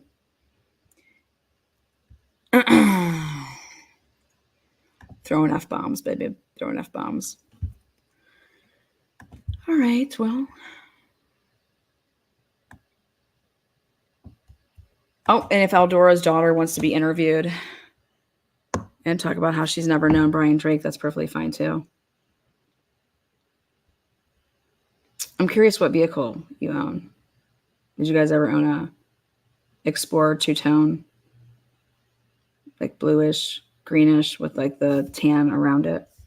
Because I'm going to find out who owned that vehicle. Maybe I already know who owned the vehicle. Sherry D, what's up, baby? What's up, girl? We got deadlines over here, man. All I know is I definitely have the other side rattled with their timeline. I can just tell you that because I just know, like, their timeline, they're rattling. They're like, fuck. They're like, fuck.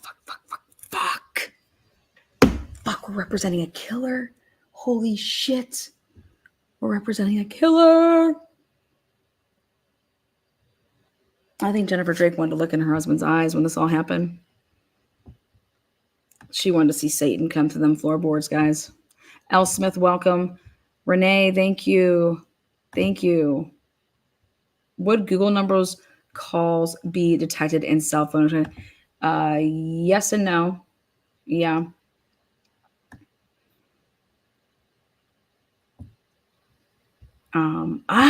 Gifted 5. Cheers. Deborah gifted 5. New member. Hopefully that's Jennifer Drake. You guys, just if you're Jennifer, just say you're Jennifer.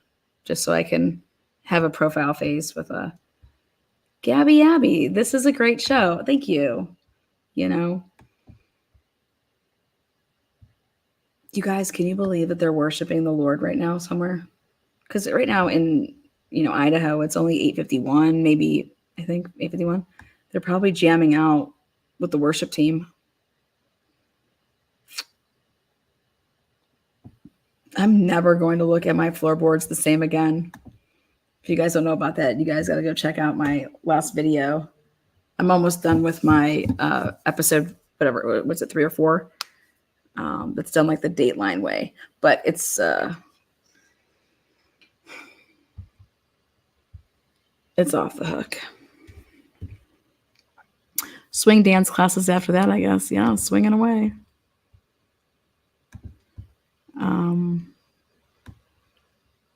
Yeah. But then again, according to Jennifer Drake, Brian has never cheated on her. And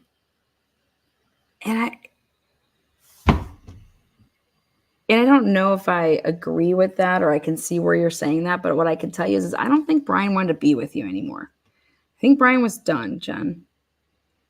I think Brian was like, I just can't do this anymore. I just can't do this anymore. And I think you saw red, Jen. You saw red. You were seeing red on 310, weren't you, girl? When you couldn't get into his, and you just like literally just started like,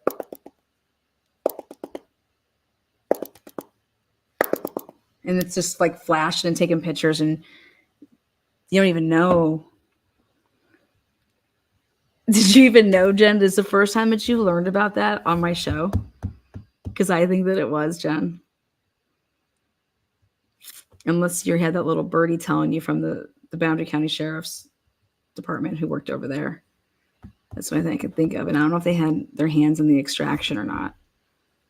But red, she saw red on 310.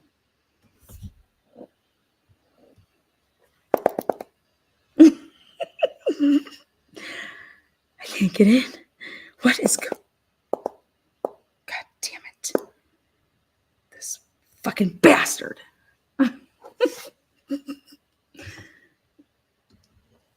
Jen, when we go on our date, I don't want you to wear the ball cap though, okay? Okay. You can bring Tatiana if you want. You know, when she saw her pic on your post, her stomach probably dropped. Can you imagine that? Can you?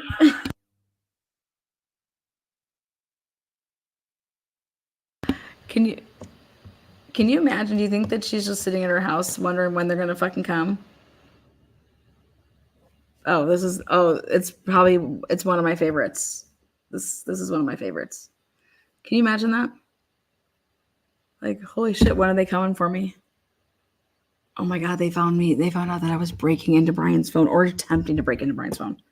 And then if you're his kids, like you can't like literally watch this and be like, okay, that girl's crazy. Like, no, I'm showing you like the pieces of paper that have all of this shit. Like, and then can you imagine? I'd be so pissed too if I was Jen. I just showed up to the frickin' tent place or the cabin or wherever the hell they went. And I've been here with these damn kids since 2:00 this afternoon, setting up this place. And the kids are all running wild and we're wondering where you're at. And you're supposed to be on your way. And then you tell me that you get lost and you don't show up until after 10:30 p.m. and you're supposed to be there, I don't know, at the latest, I'll give you 8 p.m. I mean, that's even like, and then come to find out on this show, I tell her that Brian never saw any patients that day in the afternoon. He canceled his patients.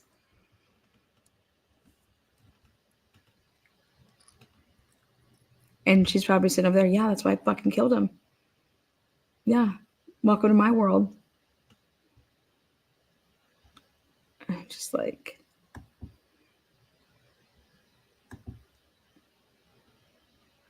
I mean, I'd be pissed too. I'd be pissed too if I found out, wait a second, that was the day that we went camping. You told me that you were so busy. And then I come to find out that you called off these patients. So here, you don't fucking make any money. Then you don't fucking come to where we're at. Where the fuck were you? What were you doing? Like, and that's what I'm trying to tell people, that it's not like he was out public at a bar or like that. Wherever he went, it was private. And so he couldn't be seen by patients because he just had canceled his whole day, you know, his afternoon. And he hadn't seen his kids. He hadn't seen his kids in a couple weeks because they had just gotten back from that New York trip with Craig Fainty, Bubba. And I'd be like, you fucking bastard. You don't want to see your kids? You don't want to hang out with your kids? Oh, Jen, stop. This is why I didn't tell you, because I wanted to hang out with some of the... You want to hang out with who? Invite them to the freaking, campground. Yeah. And then where's my fucking bug spray? Where's your pillow, you stupid bastard? You can sleep on the damn ground. You're not sleeping in my tent. You can go sleep out there in the hammock. Hope it rains on your ass. Yeah, she can't even yell at him right now because she killed him. But here she watches my show and she's just like, she's probably telling herself, see, I was right. See, I was right. See, I didn't just kill him for nothing. That's what's going on up here for her. She's like, see, I was right. That fucking bastard. I knew it. I couldn't prove it, but I knew it. And da-da-da, and da-da-da.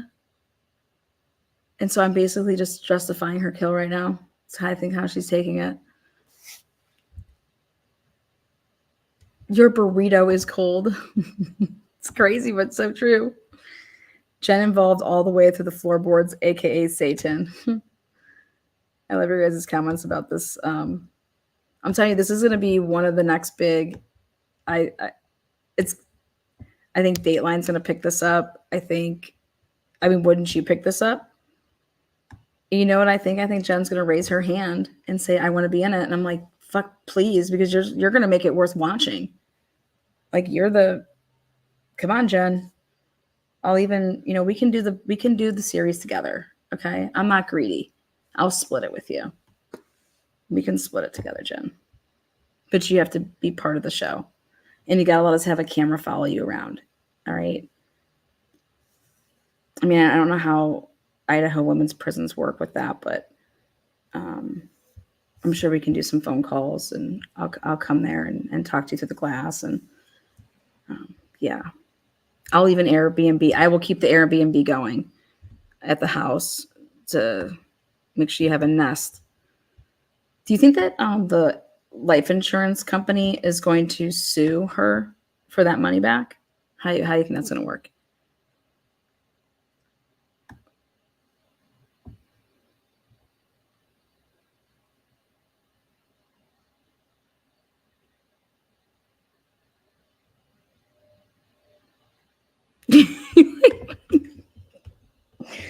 Can you imagine me and Jen Drake over dinner and a couple glasses of wine?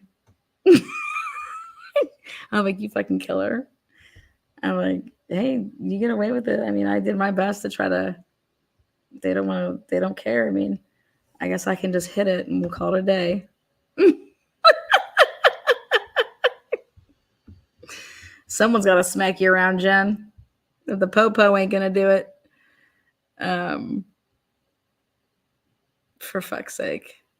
As often as he was late and turning up with ridiculous excuses for being late and missing things, you'd think they have some knockdown dragouts. Did she just sit back and put up with his BS? Yeah, I mean, I don't know.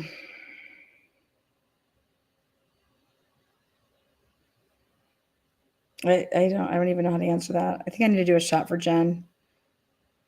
Jen, do you want me to do a shot for you? Oh my god, freak a leak, Jen. I don't even think she is. I think she likes women. You guys, she was like, yeah, Tatiana, when are you buying me my lingerie? I don't know.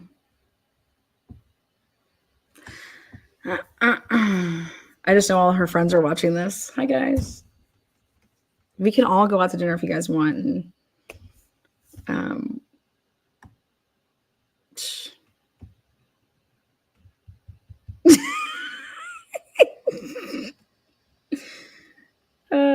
if I was to interview Jennifer Drake, what would I ask her?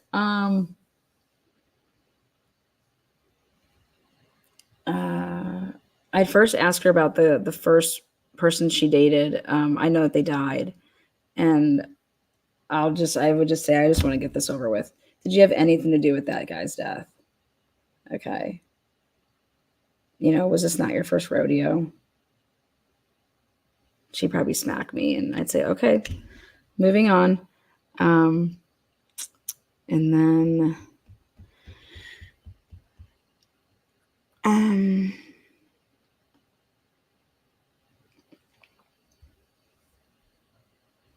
I would say I think Brian's a really big pushover. So like you could have just got divorced and had the house and let him go live in a shanty, and you're going to get half of like all of his shit and everything that he makes, and because you've never worked a damn day in your life, so like really how is divorce not that bad for you? I think that divorce isn't that bad. So I just kind of want to know where it was that you decided, nope, this motherfucker's going to die. Was it the million?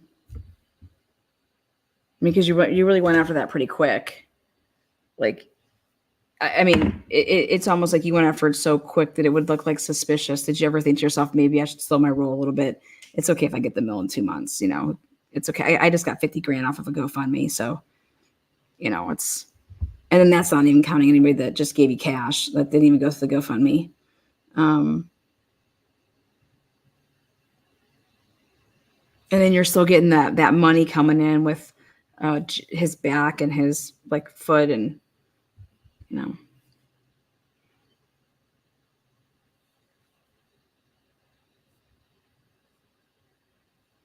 she probably, who do you think's more dangerous? Shanna Gardner, for those of you guys out there that think that Shanna Gardner's this mastermind, okay, or Jennifer Drake. And I mean, I know my answer hands down.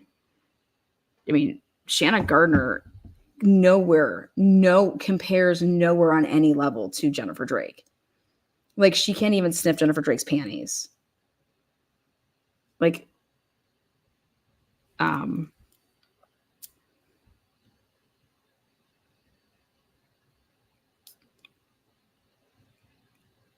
just have a funny feeling, Jennifer. Did you try to embarrass Brian by putting a sock in his pants, like in his boxers? Was that like part of like embarrassing him, or did he really put the sock in his boxers and lay it perfectly in his cup so that like, I think that should come out in trial. Yeah, who do you guys think? Look at Jennifer, not even close, right? JD all the way. JD. Like, is there anybody that's gonna say Gardner? Like, just think about that. Just think about all these people that are like, oh my God, Shanna Gardner's like this fucking awful person, right? And I'm just thinking, oh my God, Jennifer Drake is fucking insane. Like, I look over my shoulder every day to make sure that I don't see Jennifer Drake. I'm like, where is she?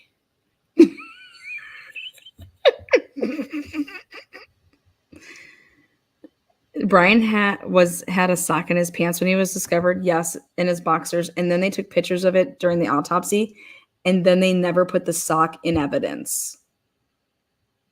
But they forgot to like remove the picture, so yeah. Drake didn't need the stuff. He was a man. Yes, humiliation ritual. What are you talking about? Socks? When? You guys didn't know this? I didn't tell you guys about this? Yeah. When Brian Drake was found dead and they did his autopsies and then they clothe him and they get to his boxers and they realize that he had a black dress sock that was perfectly folded inside the cup part, that you stick whatever in like the boxer briefs. And so and so there was one sock. It was one black sock. And so they take a picture of it. They lay it out with the boxers and I'll show you guys. They lay it out with the boxers and without, and then they're holding it up to show like, and then poof, Van Leuven just doesn't feel the need to mention that. And then I noticed in the garbage can, it said hair for men that was supposedly found. Well, Brian Drake hadn't touched up his hair in a minute. So I was like, that's really weird. He's got sock in his boxers, and then he's got this hair club for men bottle, but you could tell that it wasn't used recent. Like his hair would have been touched up. It would have been as gray.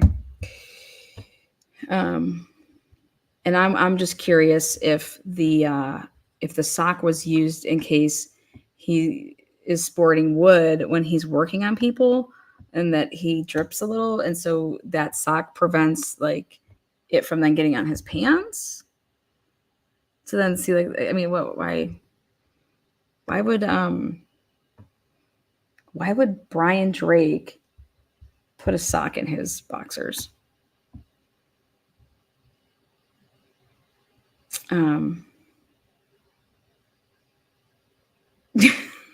And then I said I'm pissed because I want to see whose DNA is on that sock. I mean, maybe there's somebody's DNA on that sock.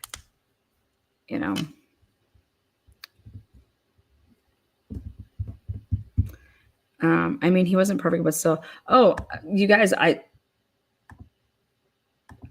Brian Drake would be someone that I would hang out with. Brian Drake is somebody that I would kick it with. I think he was a really good dad. I think Jennifer talked a lot of shit and like told people all these things that just weren't there. I think that he fucking couldn't deal with her. Who could deal with that?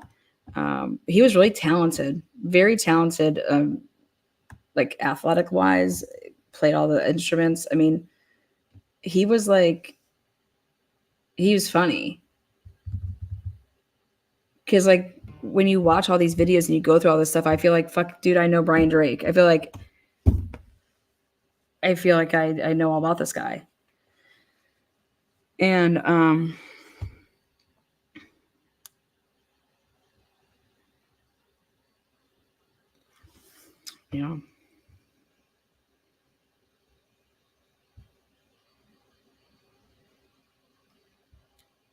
how do you know so much about? Because I paid attention in class. Sex ed tells you everything.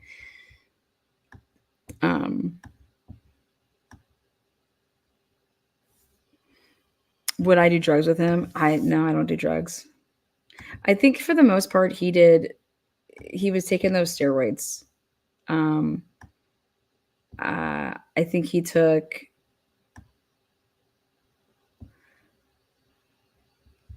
like I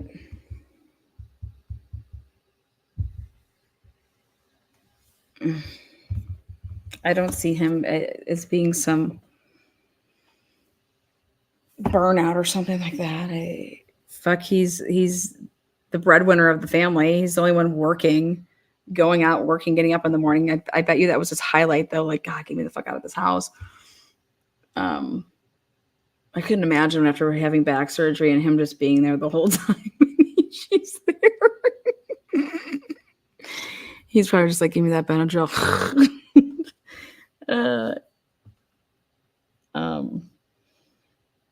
I mean, can you imagine just being like, she would email him and text him and say, Brian, you have your emails are stacking up. Like, can you get back to these people? And I'd be like, if I was him, like, what the fuck? You're like looking at my emails? How do you know I have emails? You know? Well, I am the office manager. And I said, then you fucking write the goddamn email back to these motherfucking people if you're the office manager. Don't micromanage me, motherfucker. You do it. What the fuck are you doing? Write the fucking emails then. You know? And then he's got to be looking at his emails thinking, I didn't change my password. Who's changing my passwords to things? Because she's over there changing his passwords. B, Brian Drake cheated during his whole entire marriage. You know, I don't know if he cheated his whole entire marriage, because I'm not seeing that. I think he's a big flirt. I'm a flirt, but I don't like. And I think you guys clearly see that they were engaging in a lifestyle that is that you don't need to cheat if you're allowed to do all that stuff, do you? I just don't think he wanted to do it with her anymore. He just didn't want to be like around and hang out with her. Like, she sucks. Like, she acts like she's just like this ball of fun. But you guys know that type of person. And I'm just like, dude, you are such a fake ass bitch. And I have to sit here and act like it's all fucking great. And then all of our little friends are going to leave in like 10 or 15 minutes or an hour. And then you're going to turn into your raging fucking psychotic self. And yeah, like that person. Ugh.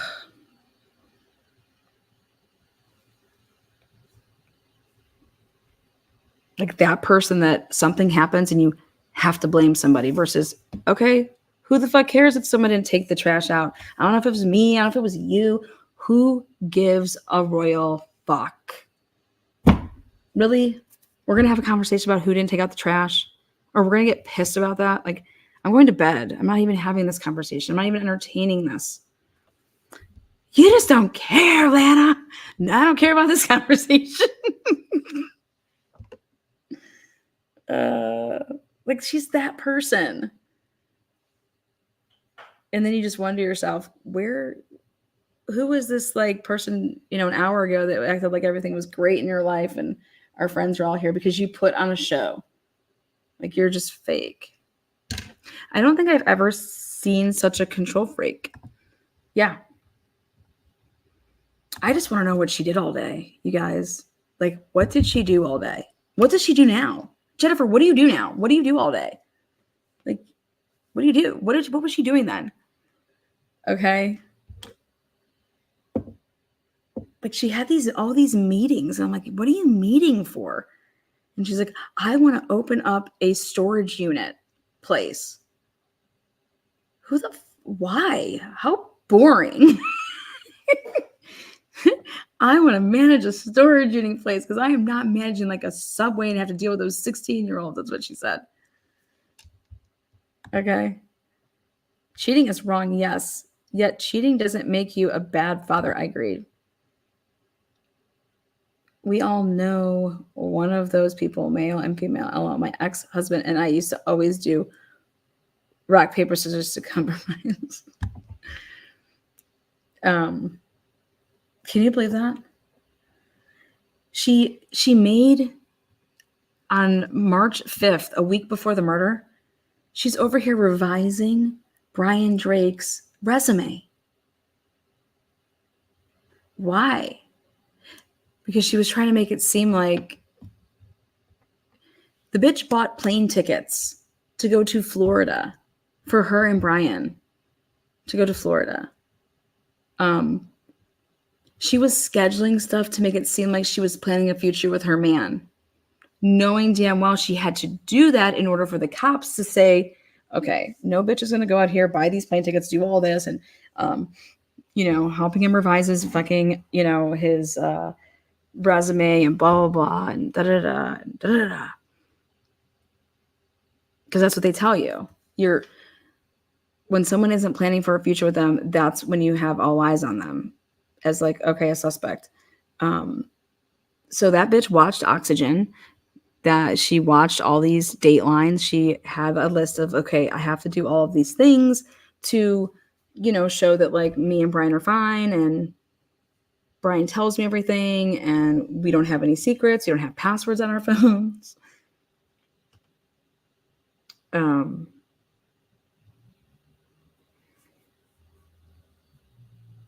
You guys, she had all of her schedule stuff planned all the way out into past the summer, like going into September of 2020. She had a trip put down there to go to Honduras. Bitch, you guys don't even have any money. How are you going on these trips to Hawaii and Honduras? That's alleged stuff. She watched Oxygen. You guys like that shit? Dude, I'm telling you, I was like looking at this and I'm like, holy shit, this calculated motherfucker, man. She is good. But it's true when they say that you can't plan the perfect murder. It's so true. But yeah, do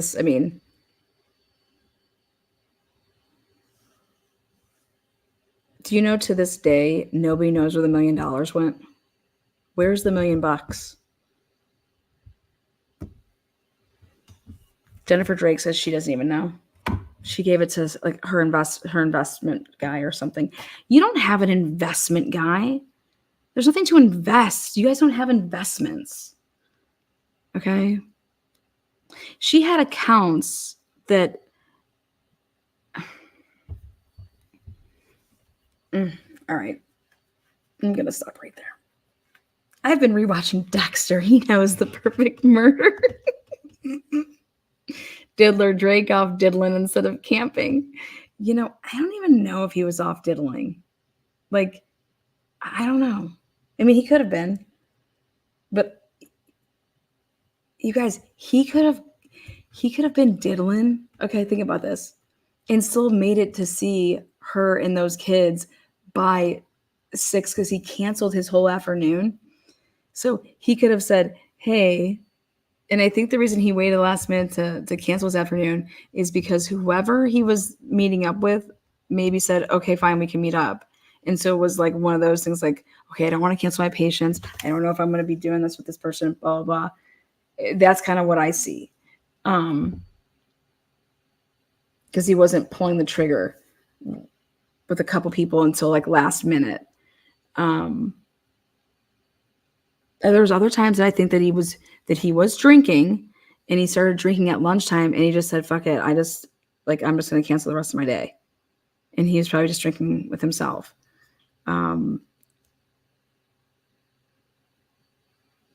But you could have been diddling and then still, Stephanie Butler, by the way. Hi, I got something to tell you, Stephanie. Yeah, I know you like that Brian package. Okay, girl. Squeeze me in.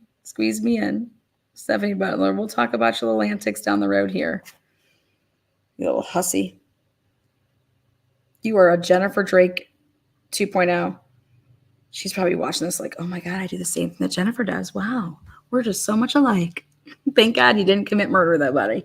Thank God. I think he was drinking somewhere. He could have had both and still been with homie by a decent time. You guys know that he then says that he didn't leave Bonner's Ferry until like 8:30. Then he gets lost because he went the wrong way, blah, blah, blah, when he was at the lake. I mean, I'm shocked that I was unable to find text messages where either one of them are like motherfucking the other one or like, And I'm just thinking to myself, God, they must have just been on the phone, like screaming. Because I don't see any text message where Brian's like, yo, get off my. Or Jennifer's like, where are you? You know what? Don't even bother coming. I cannot believe you're not here yet. You are the worst father. Like, something. No. So they must have like just, I don't know. Neither one of them wrote text messages like that. I think the most I ever saw, like, well, Brian would just ghost her. He just wouldn't write back. And then, but they would talk on the phone. And then I think the worst thing he ever did was, I don't know, Jennifer, I'm trying to watch ESPN, but I'm not allowed to have that app, am I? And then I'm trying to get she wouldn't let him have the internet. She wouldn't let him have Google searches. He couldn't because he had a porn addiction, she said. You guys bang people together. Who cares about a porn addiction? No wonder he has a porn addiction. And he's always asking like, hey, will you pop the top? Will you send me your tits? She's like, I'm in the middle of dinner. I don't know what she'd say. But he's like, it's like, Jennifer, he was always asking you first. You were always first choice. And then he would go to the, the cheerleaders, the best, I don't know, the 10 sexiest cheerleading poses or some stupid shit like that. Who knows? It's like, Jennifer. And then she's over here like, I cannot find my gardening gloves. And then Brian's like, you know what? Da-da-da. And all you care about is your damn gardening gloves. And I was just like, when you're reading these messages back and forth, you're like, yeah, this is normal, But every day, I will pray for you. What's going on? I'm going to pray that you get through that every day. I'm going to pray. I'm going to pray. I'm going to pray. And I'm like, well, whoever the fuck you're praying to, Brian, man, whew, he's just not looking out for you. My husband would divorce me for sure if he couldn't have ESPN. ESPN is my saving grace. I just think it's wild. I think, he wasn't allowed to have Wi-Fi at his office.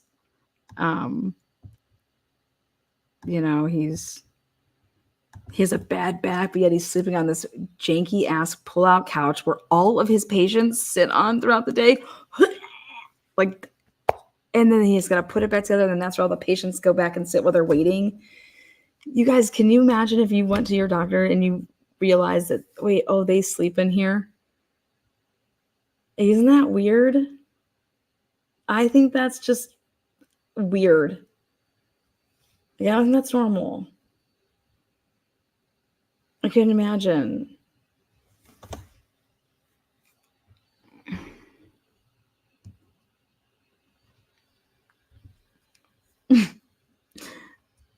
Hey, Dr. Drake, I saw your car here again overnight. Are you like staying in your office? Oh yeah, when I'm in town, I just pull out the couch. Okay, note to self, do not sit on that couch. Like, I don't know, just weird. It's fairly normal-ish to have a doctor using their office waiting room as their hotel room 2 nights a week. I don't think that's normal. Yes, he would shower at the gym. Mm-hmm.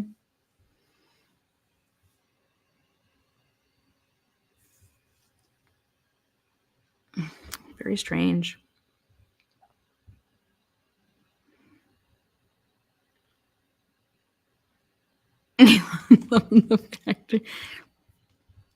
I think that's different though. Like you don't have people in a factory. That's actually fine.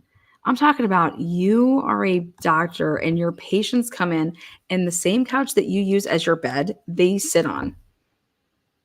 because I believe that there's going to be times that he probably didn't even pull that couch out and he just slept on the couch.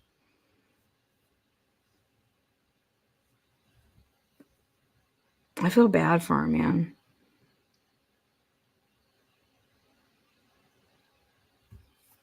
If he wouldn't have had that damn fucked up knee, they probably wouldn't have been able to kill him. You know, and maybe that was part of the plan. We have to have him fucked up because no one can take him. You know, Eldora Gatchell can't take him. You think little Caleb Cohen Nazar can? No, but when someone has a gun, I mean,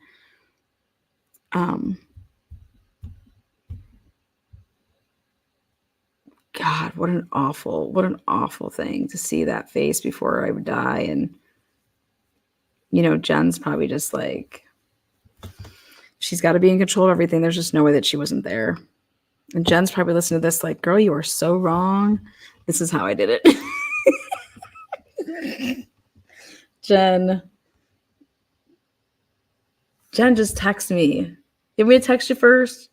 Are you nervous? I'll text you first. Okay, Jen? Is that what you want me to text you first? I usually don't text people first, Jen. I'm not a texter firster. Oh, for fuck's sake. All right, guys, on your way out, thumbs it up, share it. I am going to slice this up so I can just have that one beginning part in a whole separate live. And that way it's a quick just go-to for like a 45-minute. But there's the beginning of this show is just tits, so enjoy it. Again, be kind. Thank you guys so much for the support. The Moors need the support, guys. This stuff is so exhausting, okay? Your life, like, and here, poor Karen and the rest of their family, like, you know, it's like one of those things like, hey, I didn't even do anything, but here, how, you know, I just can't imagine. Just can't imagine. Oh, did you ever figure out what song he played on the ukulele? Yeah, it's some death song. Yeah, we have that name somewhere. You guys, Caleb Cohen Nazara has a YouTube channel and he has a Facebook page. I'll share it in my community page. Go look at his YouTube channel and his Facebook page. And he has some really interesting posts. Like, he's a very interesting individual. And his, like, when somebody does something to somebody, who should take on, like, it's basically like he was foreshadowing how if he was ever needed to handle a situation, that he could handle it. Just go check it out. Gonna watch now. I'll be at this one. Let's know. We need to go big and hard, like Karen. Oh, gonna watch now. I will be at this one. Let us know. You guys are gonna come out to Idaho? Well, you guys let me know, because I got blocks of rooms lined up. Damn, girl, do you ever sleep? I sleep a lot. I read a lot. Bummed I came in late, but thanks for the entertaining us as always. Oh, well. Yeah, Kelly, you're going to come? Okay, great. Because I have a little tally going. I think I'm up to like 14 people. 14's a lot, you know? But then I'm going to spread the news that I'm feeding the fucking homeless and come get an Italian sausage and just fucking shake a cowbell and, pop the top, do whatever you want to do. Just hold up a sign. Here's a sign. Hold it up. Have some free food. I'm going to go put it all over the churches saying, here, come here. I'm feeding the women and children. I don't know. It's pretty. I'm in. Yes. Come on. I'm telling you guys, it'll be a good time too. And we're going to watch the Karen Reed case as it's happening too. So it's like, you get to tailgate, you get to be part of history, you get to go in. If you want to go in the courtroom, you can go in. We're going to have the Karen Reed streaming. It's going to be pretty interesting. So, Lana, you need to check in on YSL from time to time. That prosecutor is Lally. Oh, God, boring then. You should do a sign-up sheet. Yep, we're going to have snacks. People bring snacks. Yes, go check out. Yeah, he's a ukulele player. He was He's dead now, you guys. Allegedly, he was on dialysis, but that's according to Jennifer Drake, and we know Jennifer Drake's a little liar. So, Eldora Gatchell's got to be shitting a brick. Eldora Gatchell is friends with the prosecutor.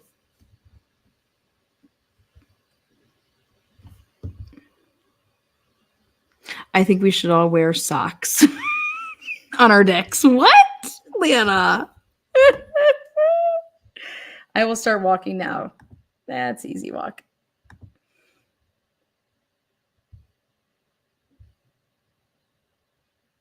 Actually, I've gotten a lot of love from like the locals. They want to meet at the bars in Sandpoint are sweet. I'll be there. They have a casino over there. We can go down to Coeur d'Alene. It's really nice. It's all really pretty. I'm not disclosing our location until it happens because I don't need riffraff around me.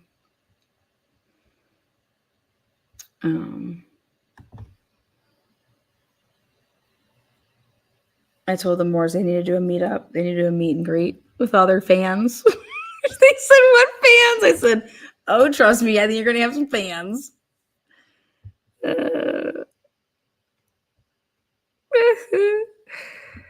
Oh, well, I'm going to have it stocked, so don't worry. You can bring whatever you want. In honor of Brian, I'm going to be doing well vodka. Wish I could go, but probation says no. Oh, that sucks. Maybe you can get a little, what do they give you? Like a little, aren't you guys allowed to go on vacation? You need to start kissing ass to your probation officer. Send them some flowers or some shit.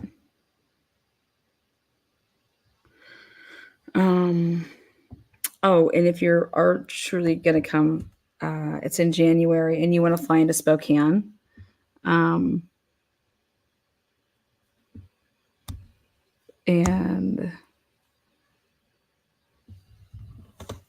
email me if you're being serious about coming, because we have transportation and stuff like that taken care of. I wish I could go. Yeah. And if it's just you and you could pass a background check, we can get you a room. It's like a real world house, so you just have to pass a background check. And then I get to frisk you every night. So be careful. Just kidding, guys. I don't frisk you. I'm so proud of the work you've put into this case. It is so interesting, but you've really dug deep into some crazy things. Oh, it's fucking nuts. This case is really nuts. I just honestly this is a case that should have been solved within 48 hours. Truthfully, it should have never gone outside the inner circle of Jennifer Drake. And I don't know if you want to say the police are corrupt or if the police are inept. If it was also during COVID, and I mean, but how anybody can move past Jennifer Drake? Like there's just too many things that were right there that you just, then once you see those, it's just something that you can't get past. So that's just, this case is one of the most interesting cases ever. I think so too.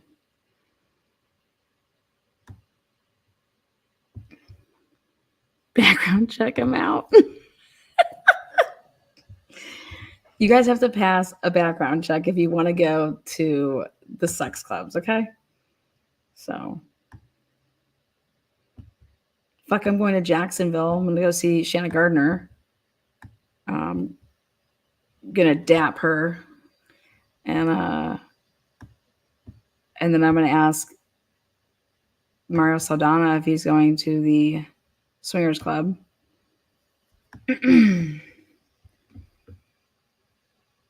I'm going to retire after this case.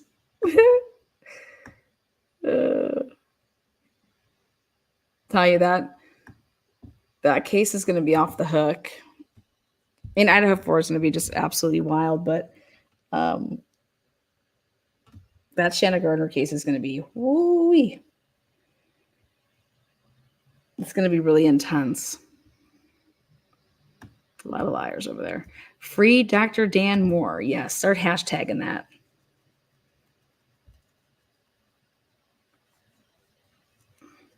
Yeah. All right, guys. Thank you so much. Appreciate you.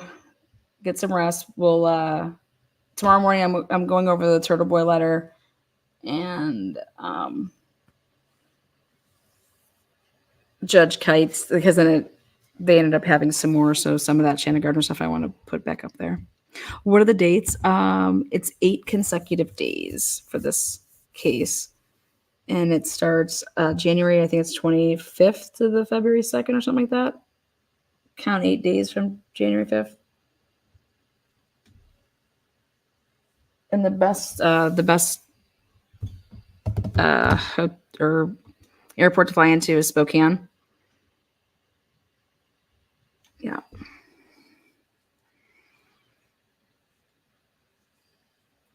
I mean, if you can only come for 3 or 4 days, come for 3 or 4 days. I'm going to be there. Why'd you do it, Jen?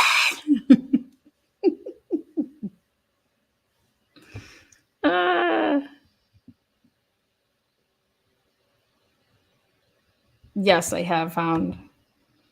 That's why I don't want people to jump to the conclusion that I think these cops are just inept. You guys are just really, really bad. And then I think that then they try to cover up for their ineptness. And that's where like the corruption would be, like them coming up, cover up their own shit. Not that they go into it like I'm framing. So like they're like at a reading grade of 1 and they need to be in like a 12. And so it's just really bad, you know?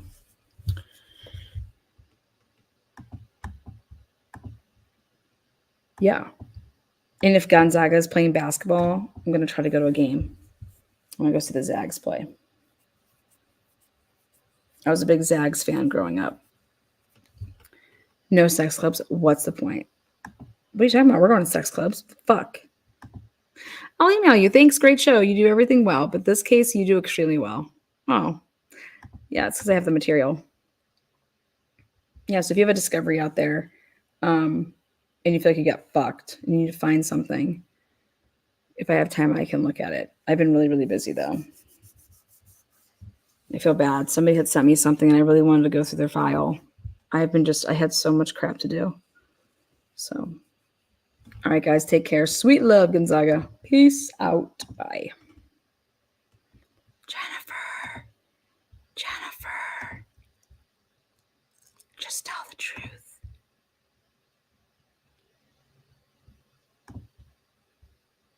Just tell the truth. My research says yes.